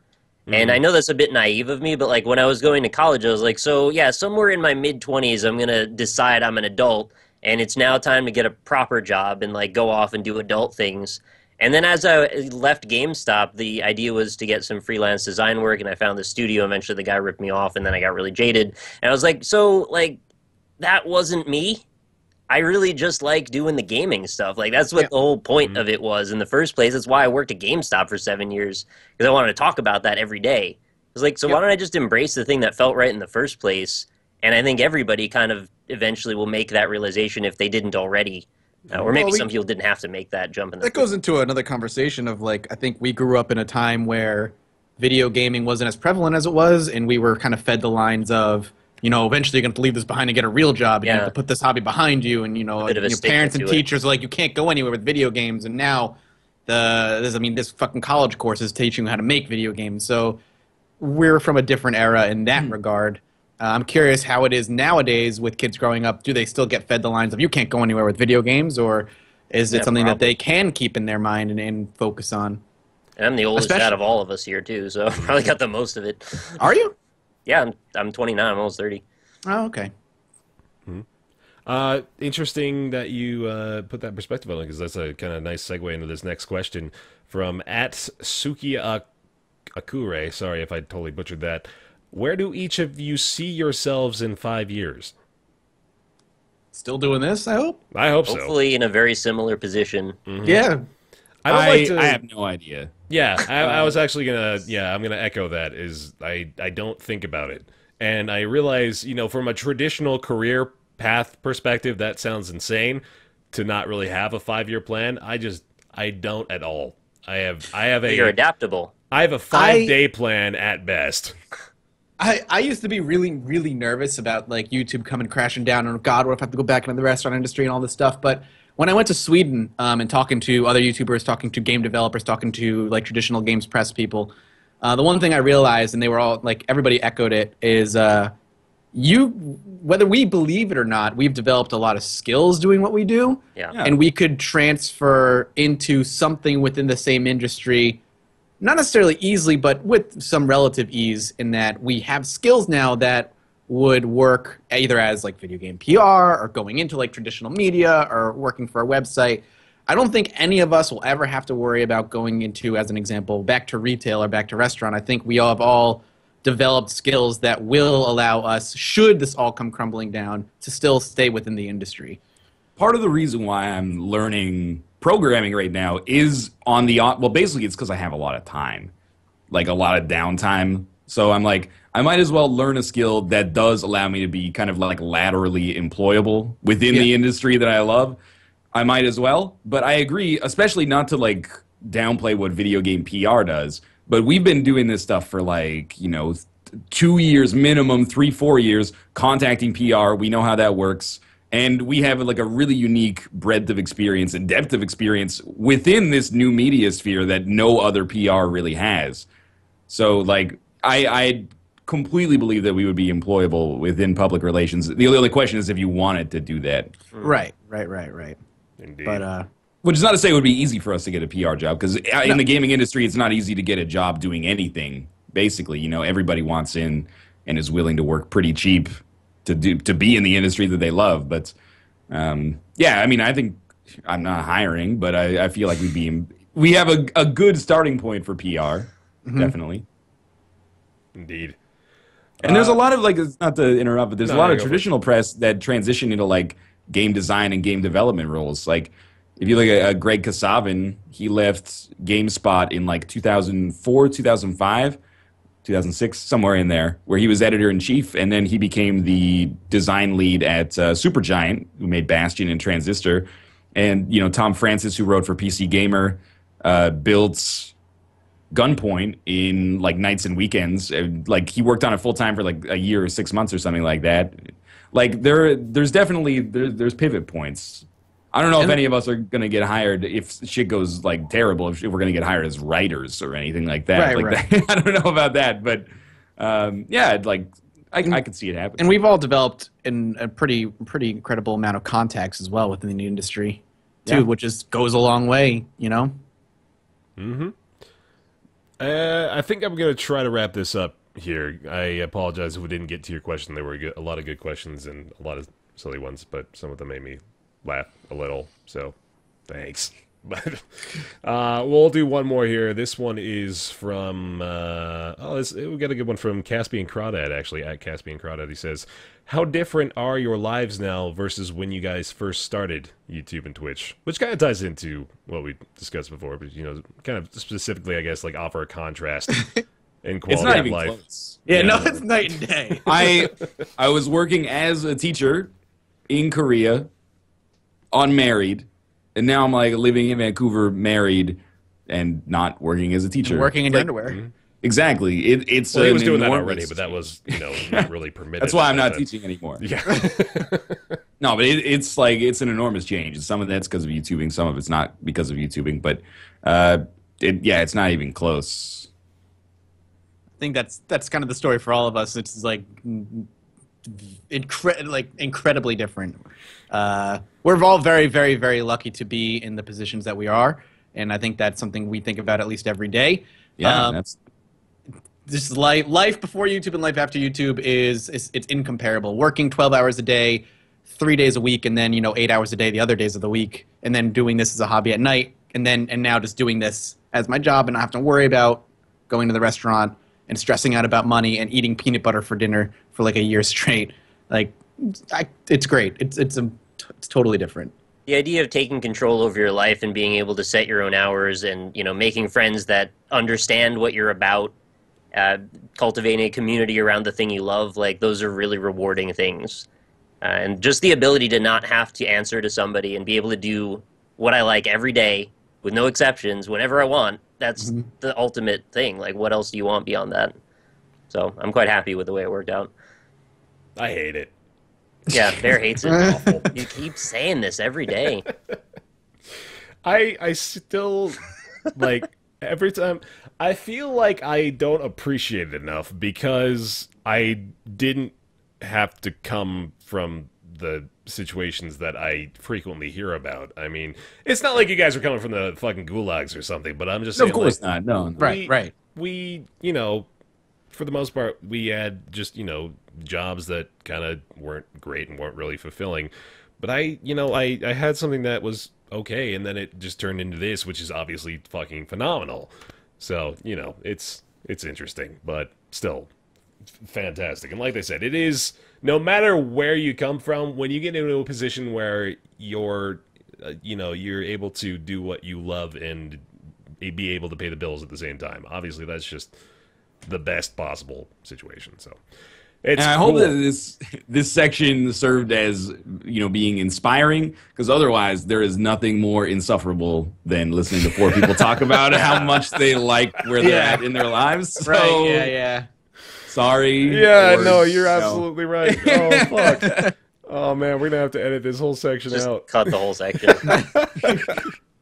It's just, we're answering questions. Honestly, those are the best questions that I saw. I'm not just... More questions about Ryan's head, obviously. Does Matt have games? Does Matt have games? Yeah, no, yeah, I'll give you, like, examples. Not to, like, shit on people, but, like, these are our alternatives. We got, what does Ryan use to wax his head? We got what kind of fur trimmer does Bear use? Who is your favorite fan? Why is it me? How tall is NL? So yeah, good stuff. 6'9". Yeah. Basically, the NLSS circle jerk made question form. Pretty much. You got a problem? But we might do this again. So if you enjoy hearing us potentially shit all over your questions, apparently, for the final 15 seconds of this segment, feel free to go to twitter.com/roundtablepc. We'll tweet when we want questions, but also feel free to just tweet at that account, and I'll probably respond to it at some point. We have a subreddit also. You could probably put them there. We do, yeah. It's we haven't plugged that at all, have we? Reddit.com/r/Roundtable Podcast or just roundtablepodcast.reddit.com will get you to the same place. Let's talk about some video games. Want to do that? That sounds like a good idea. No, I hate those. Yeah, those are fucking dumb. God damn it. New release, the day that we are recording this, has been out for, I guess, 8 days plus Mathis's birthday after you are listening to it now. Crypt of the Necrodancer was in early access for a little while and has finally been fully released on Steam. Is $20. And the new content, if you played Crypt of the Necrodancer before, if you haven't, what it basically is a, I guess you call it like a dungeon crawler. It's a roguelike, and it's rhythm-based, so you only move to the beat of the music. So you move your character to the beat of the music, you attack to the beat of the music, and if you miss a beat, then you lose your multiplier. The enemies will move to the beat of the music as well. Kind of difficult to describe, but when you see it in action, then it makes a lot more sense. It's added on the new zones, so there's a total of 4 zones now. There were only 3 in early access, and they finally added the 4th zone outside of early access. They also added 2 alternative soundtracks, 2 full new alternative soundtracks to the game. Yeah. And, of course, you can play with your own music as well, should you so desire. I'm a huge fan of this game. I seriously love it. It's one thing. $15, not $20. Oh, $15. Okay, yeah, sorry, $15. And that's important to note, yeah. Steam reviews overwhelmingly positive. You don't see that all that often. 99% of the 2,400 user reviews for this game are positive. Holy shit. I'm actually legit curious what the negatives even were. Like, what do they have to say about it? Let's have a look here. We got 21 negative reviews out of 2,400. Here's the most popular negative review. I see a lot of praise for this game, and to be honest, I can see why. So it doesn't seem like it's that negative. The review seems to be saying it fails as a roguelike, maybe using the stricter definition of, like, if you are a strict roguelike fan within these borders, this might not appeal to you as much. That is an early access review from July of last year, though, to be fair. So, you know. Oh, that's true, yeah. That's actually almost a year old already. Do they have a split for, like, the early access reviews versus the real reviews? They put a little label on it that says early access review, but, you know, that's still kind of... I don't know, like, I feel like maybe they should partition them away, like, hide them under something so you have to click to get back to them. Yeah, maybe. I don't know. I guess that's kind of, you know, the risk you run of putting your game up on early access is you let people review it in that state. But anyway, so the additions that they made, I mean, they had a great thing going. You could tell just from, I remember back in PAX East of 2000 and, I guess that was 2013, wasn't it? Yeah, I think so. That was when Crypt of the Necrodancer was there.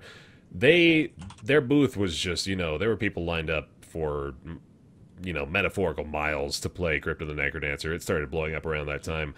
And what I really enjoy about it is it's kind of giving me hope for the idea that fresh experiences can still be created. Like, this is something that I don't remember seeing anything really similar to what Crypt of the Necrodancer offers. And while at its core it's pretty basic, it's just like the way that it employs its concept is done so well that it you know, it just really makes me respect the you know, the creative direction required to make something like this happen, pretty much. Because I think at face value, the idea is it's like Dungeons of Dreadmore plus a different control scheme, but it's not just that. They fully embrace the, you know, cohesion of those two elements and designed the whole thing with that from the ground up. Yeah. It doesn't feel like it's half-hearted at all. It really does embrace the whole thing. So I did some user research here. Yeah. And Crypt of the Necrodancer, as of right now at least, the time of this recording, is the 3rd most positively rated game on Steam. Wow. By users. What are the first 2? Portal 2 is number 1, and One Finger Death Punch is number 2. Wow. Really? Great. Wow. Let's not talk about that, but that game's great. So those are both at 99% as well, but they have more reviews. There's only 3 games at 99. It's Portal 2, One Finger Death Punch, and Crypt of the Necrodancer. Here's I mean, not to, you know, continue along the trend of we're just going to read Steam reviews for our coverage of games, but This is just a good indication of like the negatives that people are pointing out here for of the 21 negative Steam reviews here. Just not my type of game. 6 out of 10, says Dax616. Wholly overrated Batman. Oh, I hate that. Says Battle Sausage. It's not a criticism to say that a game is overrated or underrated. It says nothing about the game. Not at all. From Tadfazwamanzi. Or sorry, Tafadzwamanzini. My bad. Don't want to confuse the two. No. In all lowercase. How many thumbs up did that get? I got 16 out of 646 people saying this review was helpful. And Safeli drops the nugget of, this game is Terradancer. Whoa. Get a wordsmith over here. Like, what the fuck? There's no, like, you're compounding two things. There's, like, absolutely no correlation between them at all. That's good. People are dumb. And then finally Frostin with the gem of wisdom in the form of, it's bad. No rating, though.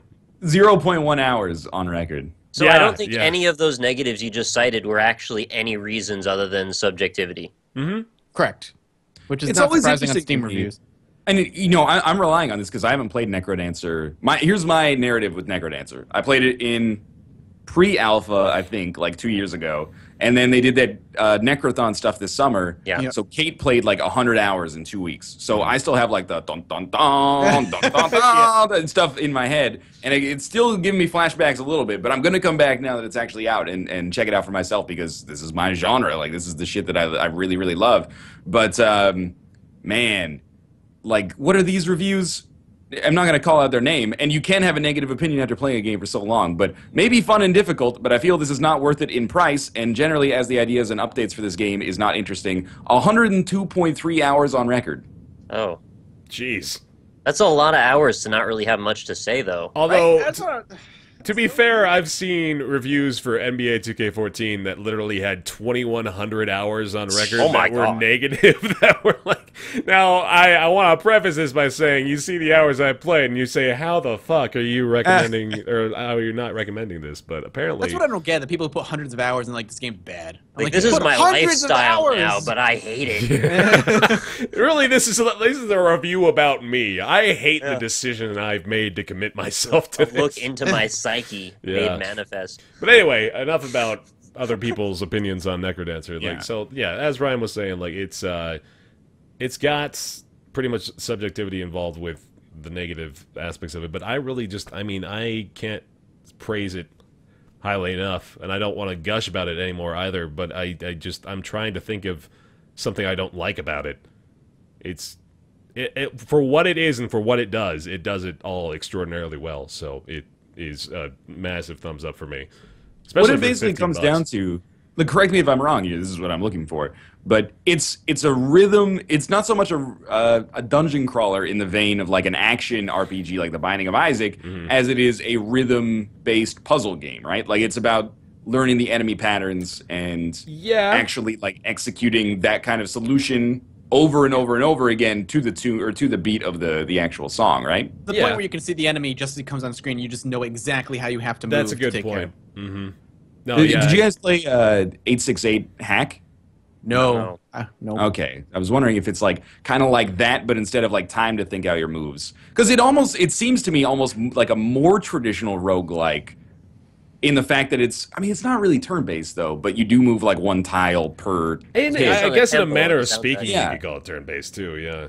It was interesting. It's turn-based, but the turns happen when they happen, not like you have any. Right, yeah. Because the only thing you can do to stop time from moving is to go away from the thing that's coming at you, and that's not really a viable solution. Or you could just stand there and hop and lose your counter, I guess. And there are characters, actually, there's one character in particular, the Bard, that is entirely turn-based. So, like, you move when you want to. You don't have to move along with the music, but the enemies will move right after that. So you can almost, like, that's like Dungeons and Dragons. Yeah, so you can make it like strategic planning of, okay, so I've got like a red dragon up here, and I've got a black skeleton down here, and I've got two other dudes this way. So I gotta do this, and then I can kill everyone, and then you actually do it.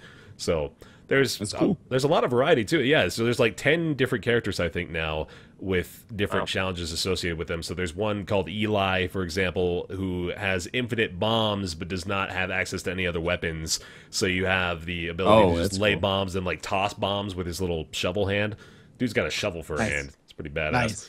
Nice. You've got Arya, which is, you know, kind of ultra hard difficulty of you got only a dagger, and if you miss a beat then you die. So that's, you know, the uber challenge. Wow. And apparently there's a character called Coda that I don't even know what he's all about yet, but the developers have said we don't think it's humanly possible to beat the game as Coda. Oh, fantastic. Yeah, so man, I'm really curious to see what's going on with him.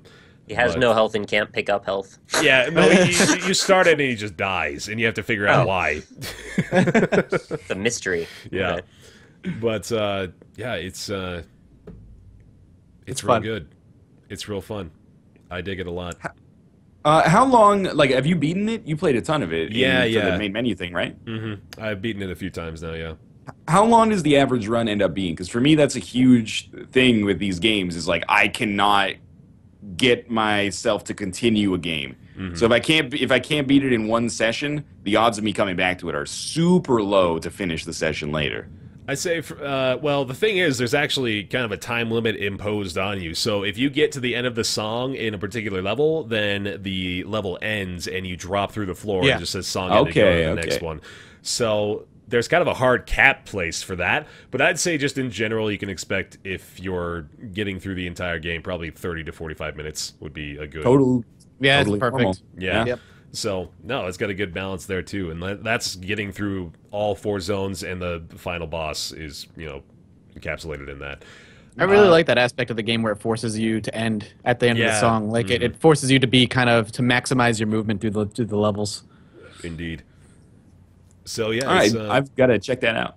Yeah, I really want this game to do well, because I want to encourage this sort of ingenuity. Like, this is a unique experience that is done really well, so I really, really like it a lot. On the, from the amount that you've played so far, do you think it has the same kind of replayability as something like Isaac?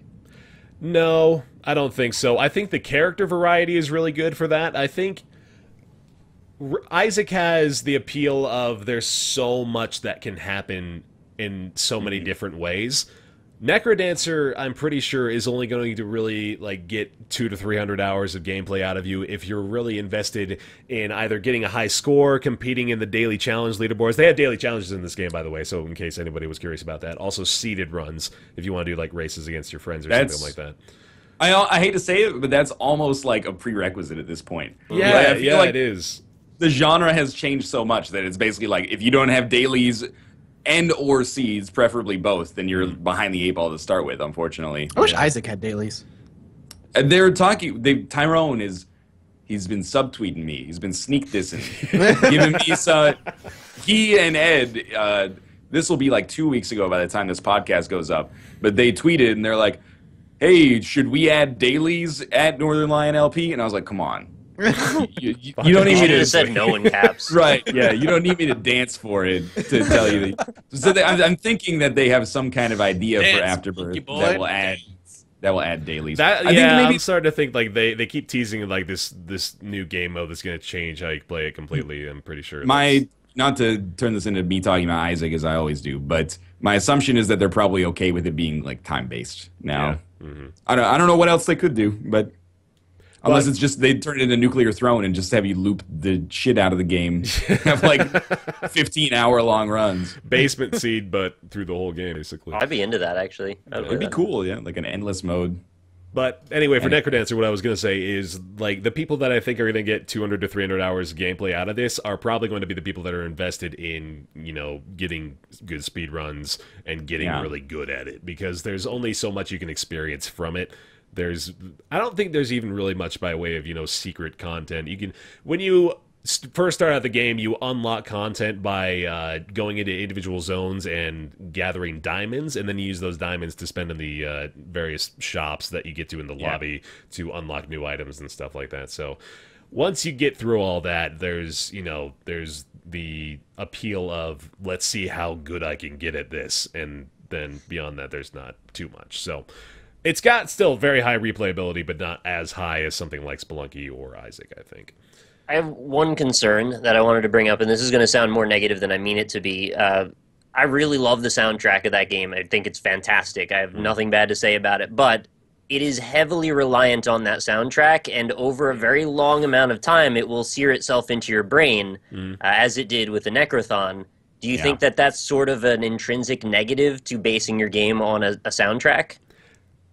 That's not as varied as it could be, maybe. Yeah, I mean, I wouldn't go that far. I don't want to feel like I'm like the one that's having to defend this game from all the No, and criticisms. I'm not trying to put here, you in that position. I'm just wondering what you think about it. No, I like that they provide the 2 alternative soundtracks out of the gate just for that very reason alone. So that's pretty nice to dissuade you from that. But no, I see where you're coming from there, and that can certainly be a factor in not playing it as much as you may otherwise. But I don't know. For me personally, I've played, obviously, you know, I think I've got like 60 hours in it now, which is not as much as, you know, some other people like Kate, for example, apparently has got like... Yeah, because like Steam says that she has 3.4 hours, but I think that's only in the release build. Because she has more than... Yeah, like right now I have you as 8.5 hours. Oh, okay. Well, but I know you have more than 8.5 hours because I've seen you stream like more than 8.5 hours in Necrodancer. So I guess it's just based on like that's since release or something like that. Maybe after early access, your hours get wiped on that, but I don't know. That doesn't seem right. Yeah, no. Kate has like 100 hours in it. I kind of just it doesn't like grind on my ears. It's just part of the game now. It's like the music being so integral to it kind of plays to its advantage as far as, you know, not burning you out on the soundtrack, because I guess you could even like make the argument of I get so tired of hearing the Spelunky music all the time, and you know that's a valid point too of, you know, I'd kind of rather just play with my own music and turn off the game music, and like same thing's kind of happening with Rebirth now if I just turn that off and listen to my own stuff. But it is nice that you can just play with your own MP3 collection as well. I don't know if you actually are able to go through the story mode, or, you know, the story mode. There is a proper story mode now, by the way. There's a story and there's a background. Fantastic. The intro. But yeah, no, I think you've got a valid point there. I wouldn't disagree with it. Are you able to like change tempo for your MP3s? Does it like map to the beat? I haven't actually tried it, so I couldn't tell you. Yeah. I gotta try that out, because I'd love to play some Between the Buried and Me on it. There you go. Fucking just brutal difficulty straight out of the gate. Crypt the Necrodancer is 25% off now. I don't think it will be by the time you hear this, but, you know, for the 4 of us, we get that benefit. But it is going to be $14.99 on Steam, and the soundtrack edition, the extended soundtrack, is available... I think, that's just its own separate purchase now. It should be on Bandcamp as well, but I really recommend getting the soundtrack in addition to it because it is pretty kick-ass. Probably some of Danny B's best work, to be honest. Like, it's really despite my comment, I think it's a fantastic soundtrack. Absolutely good. Definitely get it. All right. Second game we want to talk about today, something that kind of flew under the radar for me personally. I don't know if you guys have been following this one at all up until, you know, we decided to cover it. I knew of it, but I didn't know anything about it until this week. It's a game called Convoy, and I believe it is available now. I want to say it's available now on Steam. I think it released... It is for sure, because I bought it. Oh, cool. Yeah. Okay. Oh, yeah, it released on the 21st of April. Okay, so yeah, it's been out for over a week now. $15. I'm gonna come right out and say it. It's pretty much FTL on the ground. Yeah. More or less. With a very different combat system, though. Yeah. Correct. I get elements of FTL. FTL is the biggest one, I think, for sure, with the pausable kind of like real-time strategic combat.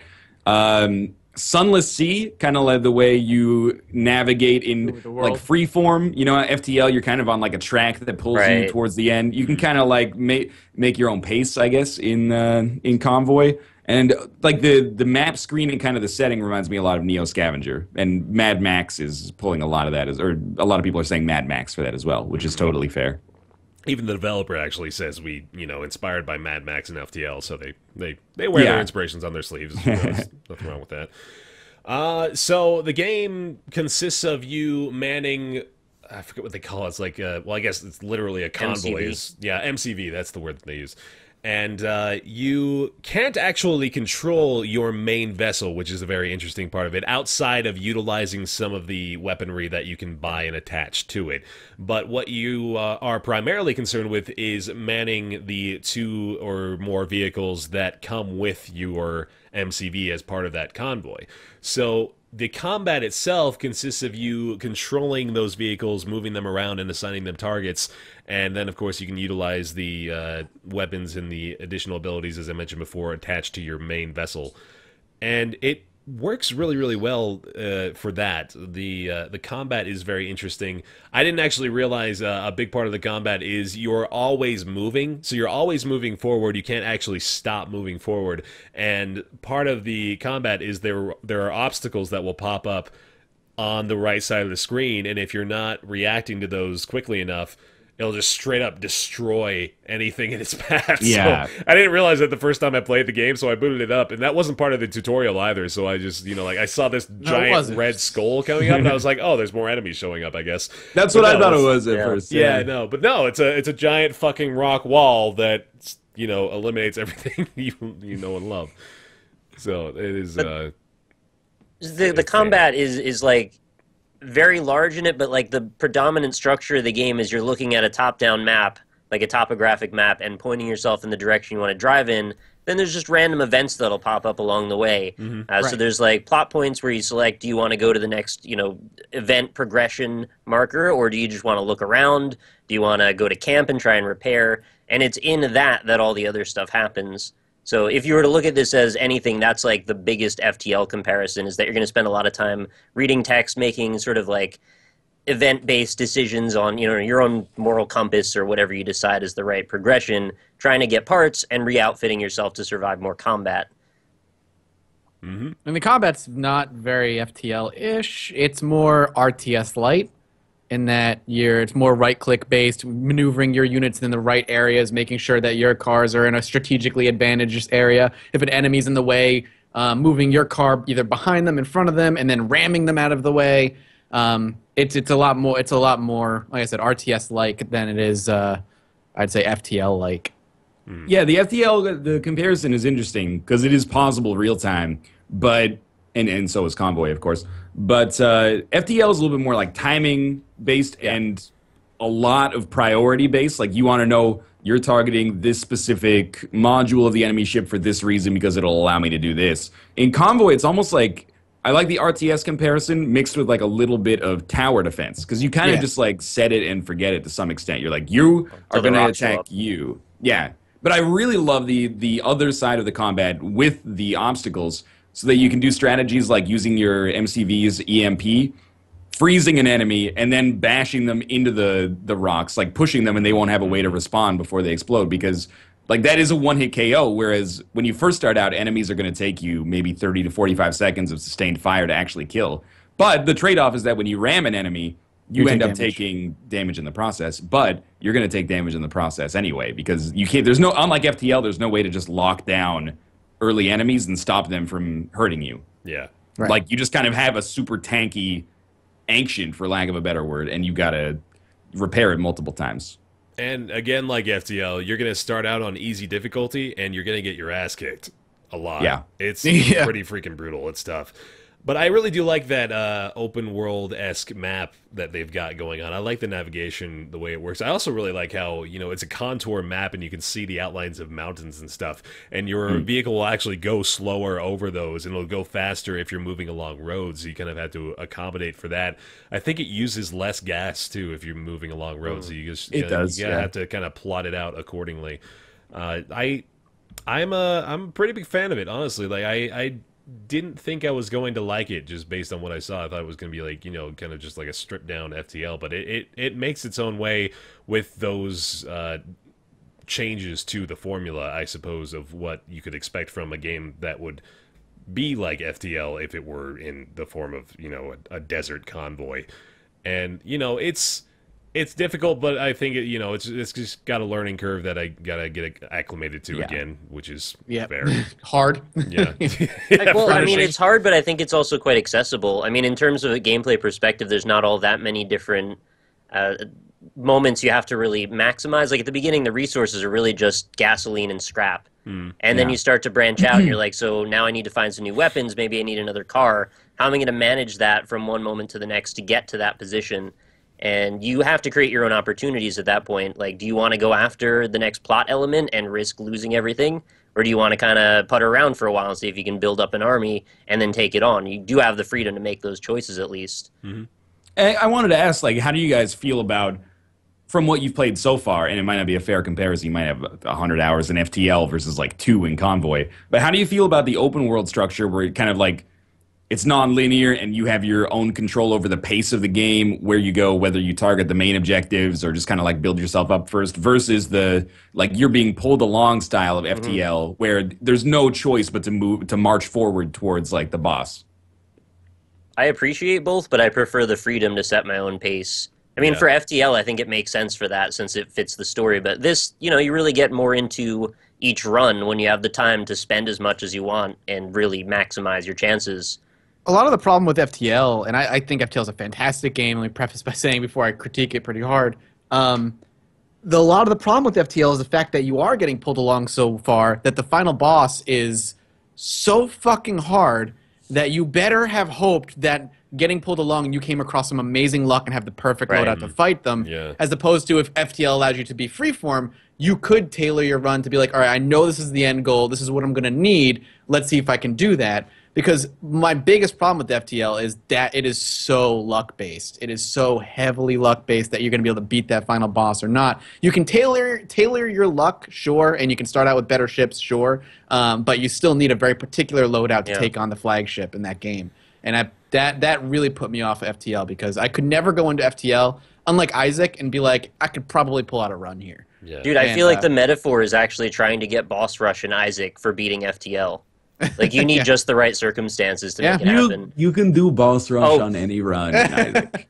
Anyway, gonna do that. I knew it. But that's why I like Convoys better, because you can tailor your own pace and you know what your end goal is going to be. And the more we play, the more we know what kind of enemies we're going to end up facing, and we can kind of figure out what we need to look like, or our cars need to look like. Where FTL, it's fingers crossed, I get this, that, and the other for a weapon loadout, or I am fucked. Or I better not run into this ship in this particular pirate-controlled sector because I'm fucked if I do. So that's all a compliment for Convoy, actually. Yes, it is. Well, okay, I want to play devil's advocate for a bit then. I mean, like, obviously, I don't actually disagree with you as far as that FTL remark is concerned, but I do want to say what Convoy presents as your objective is very different from the objective presented in FTL. There's side quests and other stuff that you run into along the course of getting to the flagship in FTL, but the entire time you're being pursued by a rebel fleet, so I mean, inherently, you're not really capable of utilizing some sort of freeform open-world explorative kit. But with Convoy, it presents you with a list of objectives, then you have some side quests, and you have, you know, points of interest. It's built around the idea of go do what you want in whatever order you want to do it. And as far as I'm aware, there's not really any sort of, you know, imperative, better hurry up or you're going to die sort of mechanic in play, apart from, you know, obviously you got to maintain your gasoline reserves, you got to make sure that you have enough scrap to get by, you got to make sure that everyone's getting healed up adequately as you go along. So I think the way that FTL works as a game, you know, intrinsically is just sort of built around the idea of, well, yeah, it sucks that if you don't get certain things, then you're boned, but at the same time, that's just, you know, just kind of the way the game works. You have to go in a semi-linear fashion just to enable it to exist the way it does. And I think Convoy is just, you know, it's not apples and oranges at all. You know, they have a lot of similarities, but still, Convoy, in the sense of arguing for which mechanic is better, I think it's just a case of, well, yeah, that exists, but they're kind of just different things. They operate on different wavelengths. I don't even need to play devil's advocate. I actually prefer the style of FTL, to be honest with you. But I understand that that's a personal difference. For me, it's kind of like I really like linear games. And I know that, like, I resented that over the past few years, maybe less so now, but, you know, there was a period where linear was used as like a genuine insult to games. Like non-linear open world is like the ideal that all games should aspire to. But for me, it's like I like having a focused experience where like I know where to go and like what's expected of me and where I should be at like this signpost and this signpost and this signpost. So for me personally, I actually kind of dislike the open world roaming structure because I kind of find if you give me that many options, I end up just pursuing the main objectives right off the bat because I don't really have a barometer of where I'm supposed to be. But I understand that that's not for everybody either. And there is that element in FTL, which is basically like, you know by Sector 5 if you've got a good shot or if you're probably fucked. Yeah. But, you know, I prefer that to like, well, I might be screwed, but if I spend like 2 hours farming stuff, maybe I can win on this run. Like, because my tendency at that point is to be like, well, I don't want to spend 2 hours farming stuff. I'll just start like another run and try to get stacked quickly. Yeah, it's very good, I think. I had an enjoyable experience with Convoy, and yeah, I think you know probably what you're getting into as far as the difficulty curve and the overall gameplay experience is concerned. They kind of come right out and say it again. It's like it's got a lot of inspirations from FTL. It's got a lot of similarities, but the gameplay is much different from FTL than I anticipated going in, based on what I could see. I mean, like, you look at some of these screenshots and you think to yourself, like, this is like straight up like a clone, but no, it's not. No, it's not at all. It really isn't. It holds its own for sure, and I think at $15 it's worth it. So I'm going to give it the good old thumbs up as well. Yeah, I would too. $15. Sorry. Like FTL, I think this would work awesome if there was a mobile port. Yeah. Like, all this possible real-time stuff, I would love to play it on iPad while traveling or something like that. I don't know how feasible that's going to be, but the FTL travel, well, that's not travel edition, but the mobile edition of FTL, there wasn't like small spaceships like magnetically sealed to the board. Right. But I whiled away many a long flight playing the FTL iPad version, and it was awesome. I would do the same with Convoy for sure.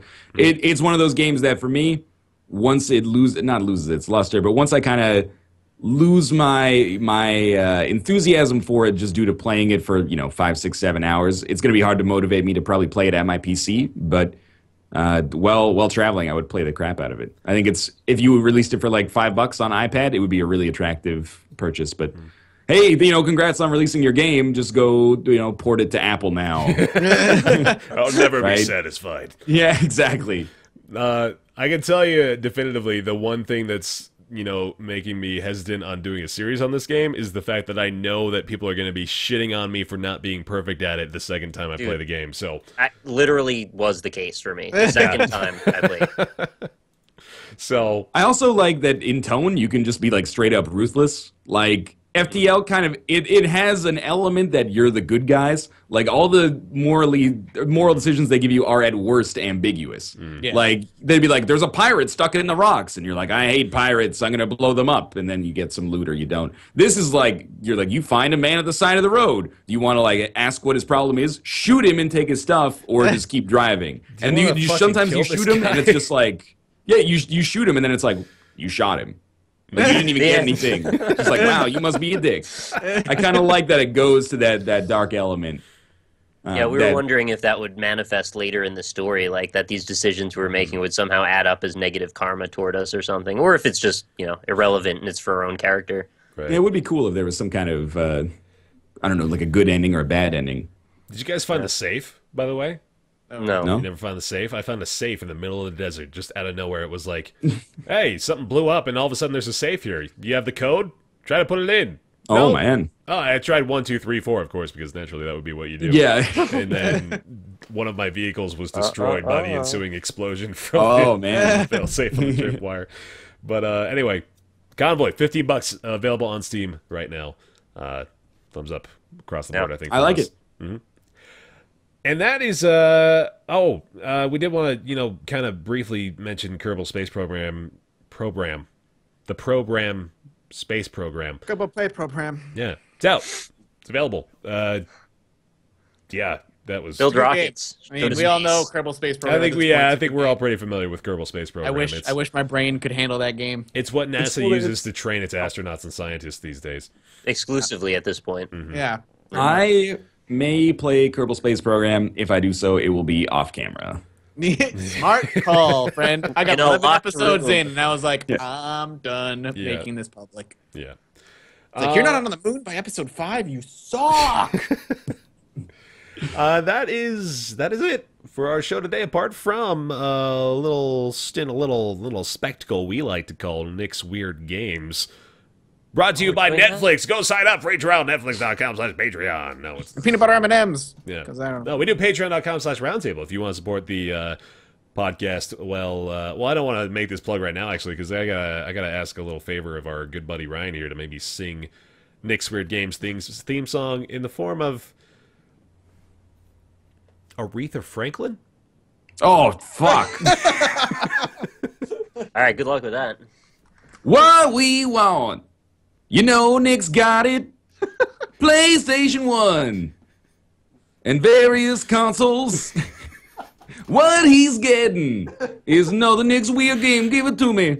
When he sits down.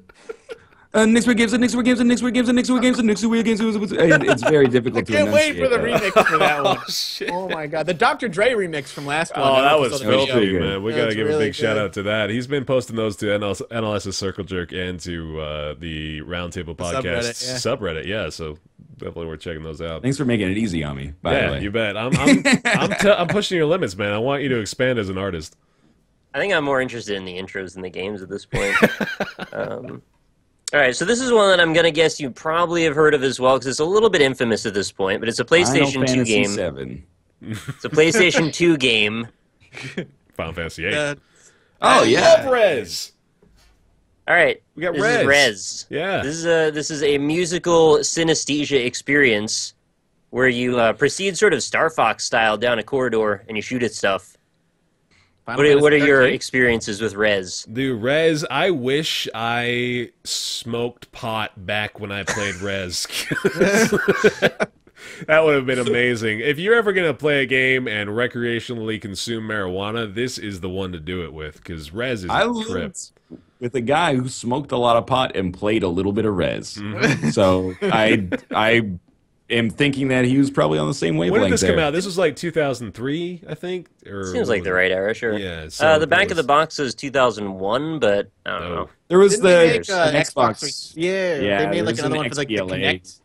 Okay, so I was Oh, I don't know if I was they like did- 12 no, years no, old when okay. this came out, so I'm really glad I didn't smoke pot back then. Yeah, there you go. They made Child of Eden, which Yep. is Mm-hmm. Rez-like, but like they didn't make it. Same creator though, But- isn't it? I don't think so. I thought Child of Light was Not Child of Light, Child of Eden. Child of Eden. Well, I want Uh, to read the back if I could, because this is always Oh, fun. sorry. No, it's okay. So within the network, anything is possible. Rez requests your senses. Are you game? The shooting genre reinvented. Go to synesthesia. Enter a pulsating world of intense lights, sights, and sounds where every beat and sample is synced directly to your actions. Through the use of light, sound, and rhythm, you alone must take control of the network and its music in an attempt to unlock the system's secrets and bring, quote, Eden back online. Mm-hmm.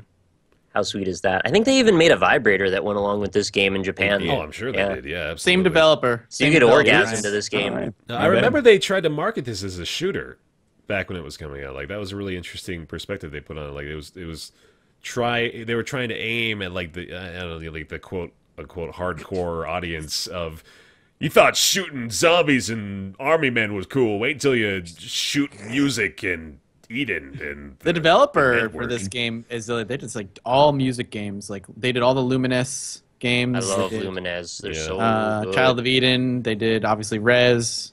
They did Meteos. I remember that game for the 3DS. I love Meteos as well. And they did 99 Nights. I remember that game. And I love that shit. game wow, too. Yeah, they got a good track record then, I guess. Evidently, these guys are Yeah. my guys. Look at that. Shooting right. genre reinvented. Rez. I like that game a lot, man. That was a good It's a game we can all relate on for once. Yeah, because we're all potheads. Not a seaman. It's not really my thing, but I respect the place it has in the Do industry. you really? Mm-hmm. Okay, good. Mostly, yeah. You don't have to flatter us, man. I don't really like audio surf either. I don't even really like audio surf, but I like res a lot. You like frequency and amplitude, though. I do like those two. I really like frequency and amplitude, yeah. I like some music games. Because those games have classic American values like high scores. Wow. It's not about the experience, it's about the reward at the end. No, I am contractually obliged to say this. Thank you very much for watching this episode of the Roundtable Podcast. I've got to remind you, luck is a skill you have to learn. I always forget if it's learn or earn. It's probably both, honestly. Yeah, or you gotta learn. earn it and learn it. We want to say a big thank you to our Patreon supporters for this episode. If you want to support the podcast, you can go to patreon.com/roundtable. Give us $1 a month. Just $1. Really. Like, that would be... Give us all your money. Or that. I mean, like, you can give us $1. You can give us $100. You can give us... Your yearly salary of $50,000. You can get Don't stuff. give us your yearly salary. That would be uncomfortable. Like, for stuff 1 for month to get $100. rid of Mathis, if you really want to go that route, then feel free. But we want to sincerely thank all of you that have done so, and especially those who have supported at the $5 tier and above, and we're going to say their names right now.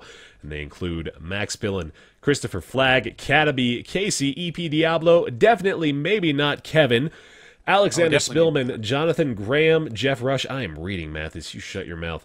Robert, Wow. David Bradley, Matt, Julian Avelsgaard, Hired Help, Caspian Crawdad, Kevin Birkland, Connor Littlewood, Rumble Muffin, Maximilian Messerschmidt, Shimmerfet, Logan Ray, Ignacio 0891, A1 Base, Full Grown Gaming, Mr. Scribe Monkey, Christopher Kuo, Will Vander Kooy, Hunter DeLacy, Brandon Bennett, Dan OIC Mudkips, Simon Iryala, Demius Gibonis, Christopher Farmer, Garju, Batman 9502, Kaj, Starcopper, Eroticals, Vandervet, whose first name I still don't say, and I'm very surprised that he sticks around despite my incompetence.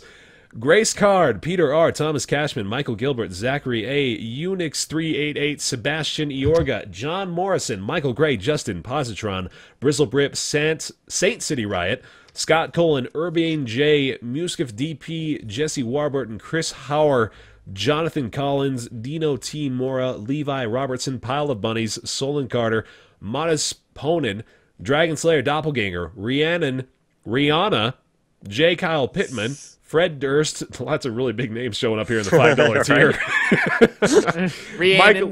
Michael Schwader, Andreas Dimebacher, Doily Lamb, Suicide Prinny, Z-Mod, Wolves at My Door, Jeremy Times, Tobias Duseball, Eric Heinrichs, Dylan Kaj, Tobias Klaus, Salty Onion, Chris Remical, Karimbo, Andrew James Schmidt, Chris Bunch, Graham Allerton, Will Bailey, Jay Medali, Kel Furter, Sam B, Christmas 95, Titan, Luke Chen, J.H., Paul, Nathan Wood, Rusty Hole, Chris Davies, Konstantinos Chaldonis, Donut Overlord, Jose Estrada, Benjamin Mickelson, Jordan Yaradi Poor, Sebastian Morin Bastato, Coper Winans, Marvin Peach, Ian Davis, The Awacock, Julian W., Lucas Siding, Dudoc22, Jack McAteer, Jack Akar, Doug Rivet, Hammerschnitz, Tom Reese, Hugh Perry, and Big D Docking Dude. That gets longer and longer, and I am happy about That's it. a good thing. Thank you. Thank you guys so much. Roundtable.com/reddit/.com is where you want to go. It's the Roundtable subreddit. At Roundtable PC on Twitter. Please rate the show on iTunes. Don't review it. Nobody reads those, except we all do, and we love it. So thank you if you do, but it doesn't matter if you don't. What's the other thing? It'll be on SoundCloud. It'll be on... It'll be on SoundCloud for download. Yeah, still not on Stitcher. I don't know if we're even going to go that route, so sorry if you don't have any means other than Stitcher to get it. But free download on SoundCloud if you want to go there for it. And, of course, hopefully, ideally, we all upload it on our individual YouTube channels when things don't go completely wrong the day before they're supposed to go up. Thank you very much for tuning in for this episode of Roundtable.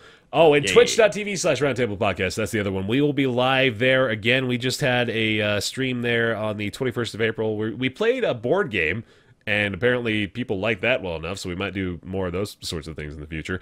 But we'll be live again on twitch.tv/Roundtable Podcast on May 5th, 2015. So follow that if you're interested in after my birthday. It is, yeah. In case you're basing all of your scheduling on Mathis's birthday on or around it, you gotta know that. And that's it. Thanks for watching. or listening. Later. We'll see you next one. Bye.